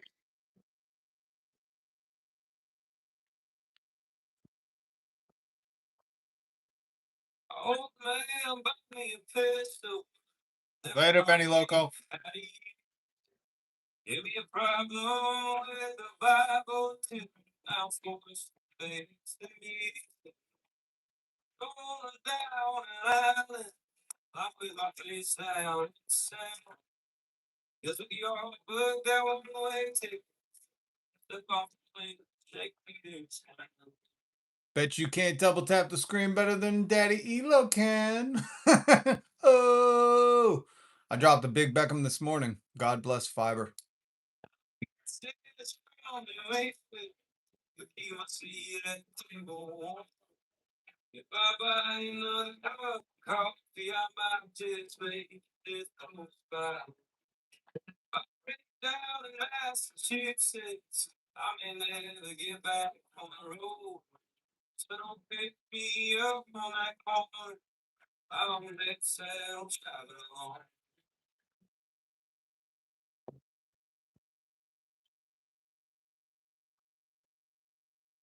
I hope you could hear that. Check out Centermid. Amazing, amazing band. Thank you to my bro for sending me that. All right, let's get back to Tim Dillon. No, fuck Tim Dillon, man. I'm kind of tired of him. Oh, here's an interesting thing with Chud the Builder. I like this guy's take on it. Maybe you've heard this take before. Maybe you surmised it from the shit I was saying with Chud about Chud last week. But these people are really just worse than parasites. They're like leeches on society. They see something, and Chud is very much in that avenue of these podcast grifters. You know, he's just talent. He's just more or less talented. You know, he's more of a less talented hack, Chud the Builder. Anybody who has to just go outside and just say shocking words to people and get their reaction to try and make money, usually, like life's not going the best for them. When people come in and say get a job, like I understand, like this dude can't get a job. He can't use his hands, he can't use his brain. His parents are probably cousins, and this is what he's left to do. He knows bad words, he wants to say them at people, and he has a weapon to defend himself. After he's instigated them to the max, after he's instigate maxing. And this guy has an interesting take, so I wanted to play it for you. I've gone back and spoken to one of Chud the Builder's original victims that you see in this video. This happened back in November, and they say All right, Lemony. what happened in this video is exactly Awesome. what police say they saw in their surveillance video at the shooting at the courthouse. Now, the victim in this video says that Chud reached for his weapon, and that's what escalated everything. And if you go back and watch that video, you can actually hear them say he's got fire. And that's when things really got intense. They thought that Chud was going to pull his weapon and shoot them. And in this video, Chud originally said that he was the victim, that he was minding his business and that these men were harassing him. And that Again, this is one of the most hilarious things ever because Chud's his whole content derives from harassment. Like he only exists for like it's so funny. Again, it's so stupid. And it's such a grift and it's so dishonest. These people are so dishonest to dare they say, I was minding my own business on a live stream saying slurs to people. I was just minding my own business, yelling slurs in the air. Like, what the fuck? that's the only reason why he started filming, and that's why he said the word that everyone is arguing about. Of course, we have seen since that Chud's style doesn't match his version of events for this story. But the man in this video and his friend, their version of events match the police report, according to the shooting at the courthouse. Now, many people are upset about freedom of speech. This isn't about freedom of speech. Nobody cares that you use that word. Go ahead and use that word. I think it doesn't get you anywhere in life. I don't think it progresses you in life in any way, shape, or form. But whatever, that's your business. Use it how you like. But people tend to forget that people who are out minding their business, who want to live life peacefully, they have rights too, and they have freedoms also, and they have the freedom to live in peace. That's what blows my mind about this. This isn't a freedom of speech thing. This is about everyone has freedom, and people have a right to live that freedom in peace. Yeah, and not be called a slur and then threatened with a weapon. Very basic shit that America has clearly forgotten about. So this was the big story today. I don't know if you guys, or yesterday. Still waiting on that taxes. I don't know how long those audits last. Oh, that's right. Donald Trump fired all the high-end auditors that audit the millionaire and billionaires. So I'm guessing there was never an audit. But remember when Donald Trump 2015 said he'll release his taxes, he's just got to let the audit finish? No, it's going on 11 years. Anyways, big fat liar. Released some of his trading transactions. And just for reference, Bush kept his assets in a bond trust, as did Clinton. Neither Obama nor Clinton traded stocks or bonds while in office. 3,700 trades is more than all the trades of all the presidents until now. And he's trading stocks that are affected by his decisions. A walking conflict of interest, at the least, I'd say criminal, and perhaps insider trading. Just as members of Congress should not be able to trade stocks, so too the president. And that's why some of the audio that I've seen today with people, with these politicians or politically adjacent people, shocked and angered by Donald Trump trading stocks. I'm like, unless you're showing your portfolio, I don't want to hear it. And this is why I'm against this whole system, because these people gather our votes and get our trust and alleged to be of public service, a servant to the people, and that's why we vote for them. We're giving them, we're allowing them to represent us, and then they go and regulate these markets that they also trade on and make hundreds of millions of dollars over their lifetime in politics. So Donald Trump is no different when it comes to it, except for the fact that he's the fucking president, and we knew this was happening.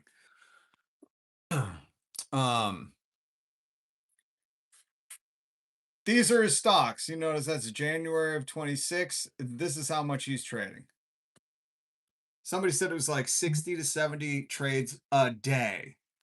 What is he, shorting companies? My Christ. And here is a clip of Donald Trump going on Fox News' The Five, talking about Micron's CEO and them being the hottest company. I'll tell you why he said this. United States. I just left the head of Micron. It's one of the hottest companies. But yeah. He just left the head of Micron. It's one of the hottest companies. Donald Trump purchased between $50,000 and $100,000 in Micron stock on March 25th. This clip was March 26th. United States. I just left the head of Micron. It's one of the hottest companies. But he's running pump and dumps everywhere. From right before this date, right around here is probably when his crypto Trump meme coin and Smolania released, which was, again, a rug pull. It's worth nothing.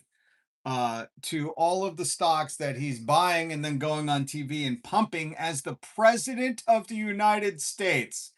This is fucking unprecedented, man. We are truly in weird waters, bro. Bruh, we are in weird waters. And then 60 Minutes is even covering, hold on, El Grosero. First time in this channel, longtime fan of B-Rob. Oh, thank you, El Grosero. I hope I said that correctly. If I didn't, you can put it in there phonetically. That helps me, because some people, like, listen, Little Oreo Inya, I couldn't say, I didn't know if it was like Little Rieno or what, man, but I read these things differently than the handles are because, you know, it's YouTube.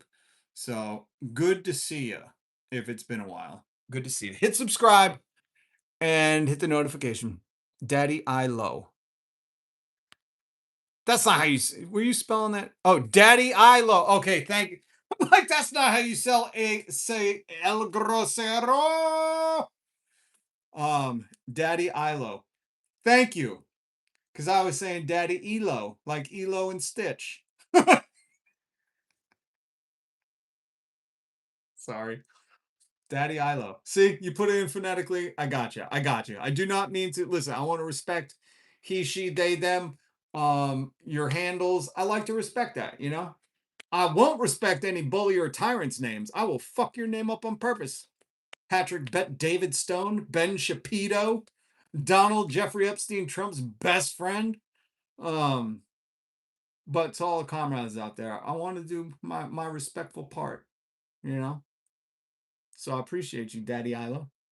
Okay, so now 60 Minutes. Not only is Donald Trump the criminal in queef, but imagine, just imagine for a minute, right? Like if the guy at the top, if the president is like, oh shit, man, America's never seen this before. As a president, I'm going to trade more than Nancy Pelosi. I'm going to be presidential of the stock market. Why do you think they're always pumping the stock market? How good it's doing? Because it's making them a killing. Passive income. Donald Trump should do some passive income. He should be like, hey man, don't be asleep. Hey man, don't you be sleeping on passive income, you dumb bitches.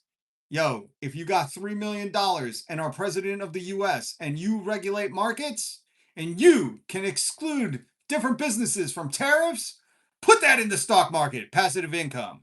Don't be asleep on it. You know, that should be his YouTube. He should do a YouTube channel, you know, where he just is like, yo, this is passive income with Donald Trump. You know me from the Epstein files, boy. You know, he could wear the Tim Dillon hat and big sunglasses. And it could be like, today is brought to you by my sponsor, Micron. Maybe I got a lot of stock in them. Maybe I'm going to exclude them from tariffs. But either way, passive income, bitches. Invest your millions in the stock market. And I promise to hopefully not fuck it all up for you. I'm only watching my back, so good luck, everybody. It's a big casino, you know? And you know how it goes with my casinos. Bankrupt. They don't exist. He should really do that. I'm sure, dude, if he did that, people would be like, oh, this is a good time to buy. You know, they're that fucking stupid. Anyways, that's a real photo of him falling asleep at the Board of Peace. That's a real photo. Sleepy Don Biden. God damn, man. Give that man a nap. Take his phone away at night. He keeps tweeting at like 3 in the morning. Somebody, well, we know Melania don't live with him. Who's living with him? Carolyn Levitt? Is that his baby? I don't know. Carolyn Levitt, take his phone before he goes to bed. You know, treat him like a 12-year-old. Just take his phone from him. Be like, there's not going to be any racial tweets tonight, buddy. You're going to get some rest. You keep falling asleep at the Board of Peace meetings. But 60 Minutes did a whole investigation into this shit, into like how much stock was being traded. And if you think like, oh, the president's doing, but the president's doing the stock trading. Hold on. Listen, the president started doing a ton of stock trading once he got into power, but by no means is he the one that's doing the trading on the oils. You know, no, he draws a line. Where's the line? Okay. Well, this is a classic. This is from 60 Minutes, by the way. Like, I'm surprised they were allowed to even cover this. I'm surprised that the Larry Ellison and Fart Ellisons didn't kill this in a minute. Than any commodities trader will understand. Covell walked us through the morning of March 23rd. Fighting had been raging for 3+ March 23rd. I just put it together with that. I didn't even put these clips together. March 23rd, right? That's 2 days before March 25th, where Donald Trump bought thousands of Micron stock and went on Fox News 5 and said this. But yep, United States. I just left the head of Micron. It's one of the hottest companies. That's March 25th. They just said this is March 23rd. Morning of March 23rd. Fighting had been raging for 3+ weeks, and it was a slow trading day in oil futures. If you see the chart, you'll see that no one is trading during that time period. Why would you trade at that time? That doesn't make a lot of sense unless you have a real reason. Then, according to data the financial firm LSEG provided us, suddenly at 6:50 a.m., more than $800 million was staked on the chance of oil prices dropping. 15 minutes later, President Trump posted on Truth Social that the White House and Iran had, quote, very good and productive conversations about ending hostilities. The news sent the price of oil plummeting more than 10%. What kind of profit is that resulting in? We're talking tens of millions, could be $80 million. You see this graph and you think insider trading. That's a natural conclusion to draw. I can't know it without knowing what happened, but it's a natural conclusion to draw. Covell is not alone in finding this highly dubious. 60 Minutes has learned federal investigators are probing these oil market trades as well. I'm sure Kash Patel is going to fire all of them. I'm sure the next story 60 Minutes covers is all the people looking into those inside trades were fired by Kash Patel while he was on a snorkeling trip in the Salton Sea. Okay, and now this is another 60 Minutes. This is again, if what's that old thing? If it happens once, fool on me. If it happens twice, there's a pattern in corrupt politicians. This might be the most insane pattern we have found on poly market so far. So when you Based in Paris, Nicholas Weiman's small data analytics firm Bubble Maps creates visualizations of bets on poly market to spot bubbles or clusters of suspect traders. One paradox of poly market, everything about the trades is totally transparent and public, except the traders themselves remain anonymous. This big cluster in the middle, no one talked about it. The firm's head of investigations goes by his online handle, B. He asked us to obscure his identity over fears of retaliation for his detective work. This is so crazy, too. I should have taken a picture of him because Deebs, he's just in a Tim Dillon costume. He's just got a hat and glasses on him. Like, you didn't really obscure him that much. They shared for the first time what they believe is a more egregious insider trading case than Gannon Ken Van Dyke's. We spotted 9 poly market accounts, all connected, who made collectively $2.4 million, betting almost exclusively on U.S. military operations. Van Dyke made 400,000, here 2.4 million. And now here's the crazy part: 98% win rate. 98% win rate in their poly market bets. Anybody else a big poly marketer? Because all I've heard is like the working class is getting robbed. But somehow these bets on the military operations are getting a 98% win rate, huh? 98%. Wow. How do they not have a Roaring Kitty YouTube channel being like, hey guys, this is why I think we got these chicken tendies, you know? Why are they not sharing this and selling an Andrew Tate most gentlemanly stock trader by day, billionaire at night YouTube channel school? This is like winning the lottery multiple times, you know? Yeah. And there are people who have won the lottery a few times who probably plowed through all their money, who now sell books on like how to win the lottery. That's a real thing. How are these people? Why wouldn't these people want to show their face and be like, listen, I got a 98% win rate? I'm pretty sure every Wall Street bettor on Reddit would absolutely subscribe to that YouTube channel. I wonder if it's Barron Trump, maybe? I don't know. Linked accounts made dozens of winning bets on the specific dates of pivotal moments in the war with Iran, even when the odds were low. The first U.S. strikes. Even when the odds were low. It's almost like they knew something. the removal of Iran's supreme leader, the announcement of a ceasefire. How do we know this isn't just someone who has really good instincts? Instincts? What is your instinct on? I'm pretty sure they're going to kill that guy now. Luck alone cannot explain those numbers. If you know this, why don't federal prosecutors? Well, hopefully with your interview, they're going to know this. And then they'll do nothing because they're not even investigating the Epstein files. Right, Tim Dillon? Right. Tim, is that going to be your next episode, or are you sponsored by Polymarket? I don't know. I don't know if he is. Oh man, I had some more stuff. Speaking of Tim Dillon not thinking America creates art anymore, there's a new Christopher Nolan movie with Matt Damon, The Odyssey, and I had some cool audio from him. Maybe we'll do it tomorrow. Where is the other thing? Because I wanted to do Morbid Monday. Look up the Fiji Fork. The Fiji Fork. This is Atlas Obscura. It goes into P.T. Barnum too, which of course I had to go down the P.T. Barnum rabbit hole again, where he's bringing Fijians to America to exploit them. But look up the Fiji Fork. It's an amazing story. I don't think I have time to read it now because Brian, good to see you. He's definitely bored of peace. Love that pun. Love that. I heard they're going to change Trump's star on the Walk of Fame to the Star of David. Somebody should do that. That would be great street art. What's up, Ryan? How are you?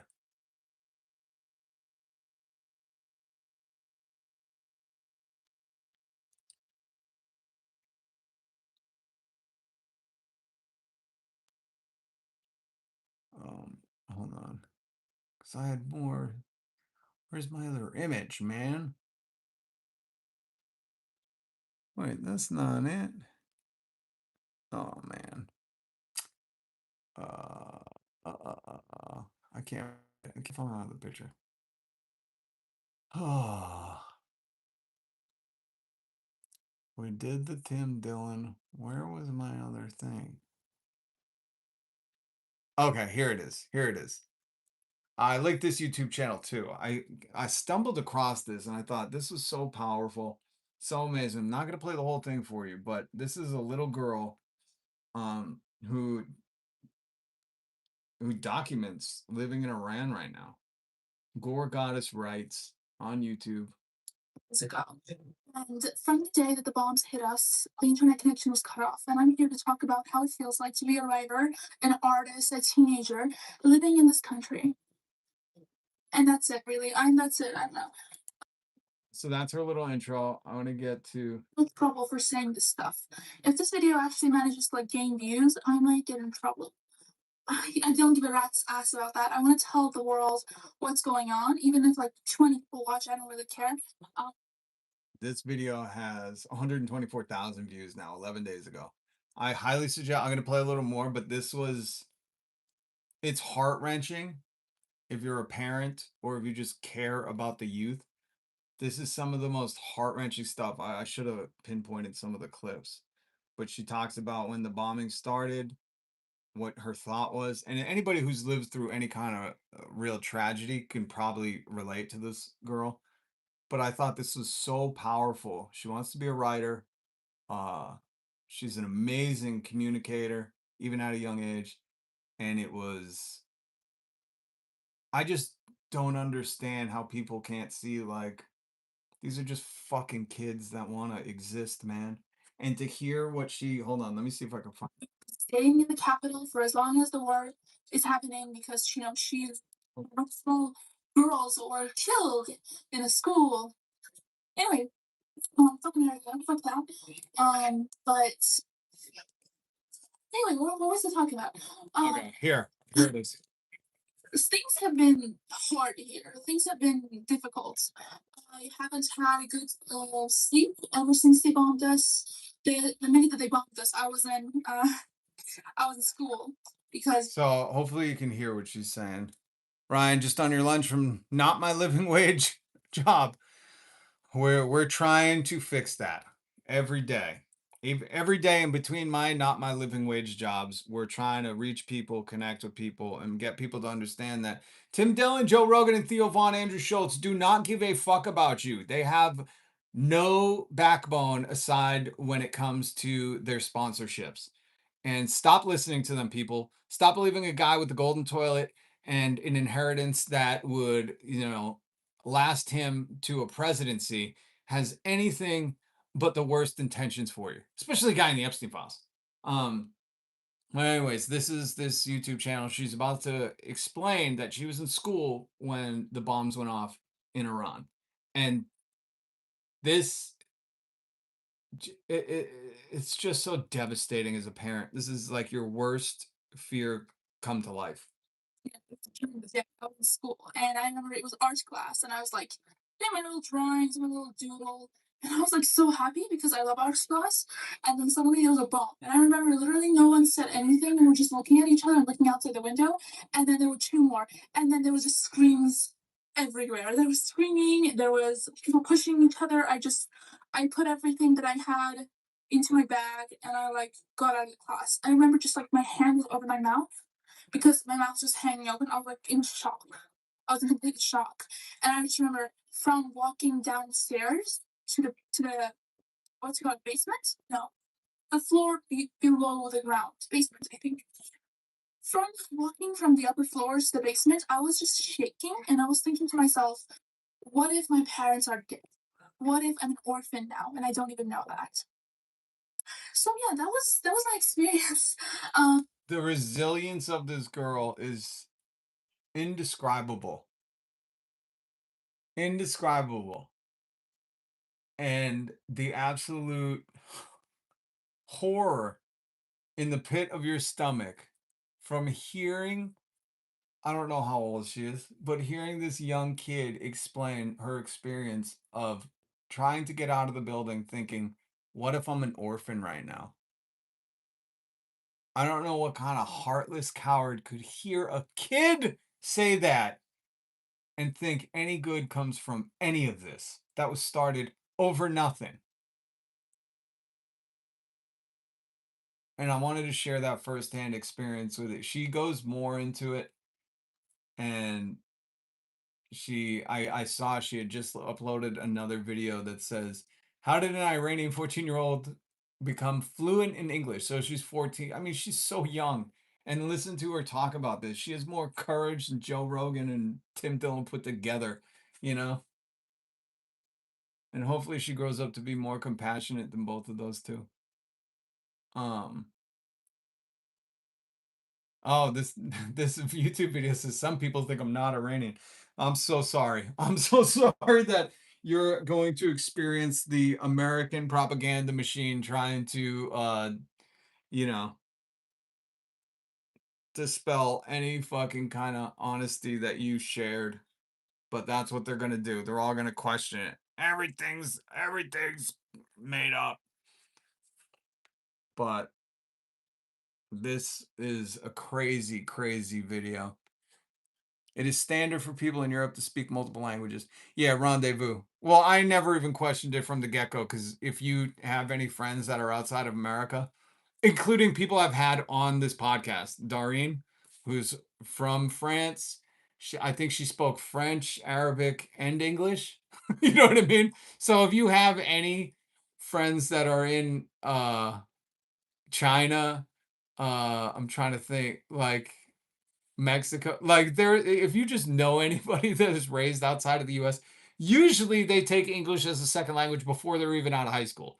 Like, it's so shocking to me, Americans, when they're like, just press one for English, whole thing. And it's like, why wouldn't you want to learn another language, man? I'm so mad that my youth, they did not cultivate more love and appreciation and just be more strict with learning some kind of second language. It's so fucking stupid.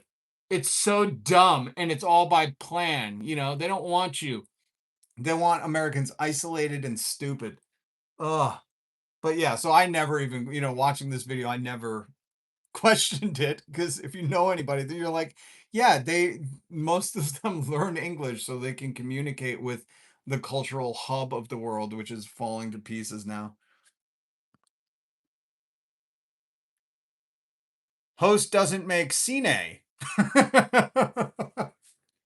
Sorry, I'm not making cine for you. Capitalism doesn't rectify human life, and it's the cause of all suffering. Yeah, that's true. But check out this girl's video. I linked it in the thing below because it is powerful. And anybody who has nieces, nephews, cousins, kids, whatever it is, around her age, it's a horrifying thing to imagine that moment that she went through that, you know, until she got reunited with her parents, where she was just wondering, am I an orphan now? You know, all for what? For no reason. So we could pay $6 a gallon for gas. You know, this kid was absolutely traumatized, and the life course of many humans was altered that day and many days forward. Dreddy, he makes nothing but sense. Cine is hard. True. All right, guys, that's it for me today. Please join me tomorrow. I'm gonna try to go early tomorrow if I can. And hopefully you hit notifications and get notified. And if you don't, let me know, and we'll get mad about it. It's the anti-woke media. It's the anti-woke mind virus silencing us because they hate freedom of speech. Much love, Smoking Blondie. Knowing someone. And respect to everybody that stopped by. All right, Troll Slayer. Rendezvous. Ryan. Cage. Hey, what's up, Cage? Good to see you, man. Brian, listening at work. Appreciate all the homies listening at work, all my comrades, all the fam. All right, guys. We'll connect tomorrow. Much love. Peace.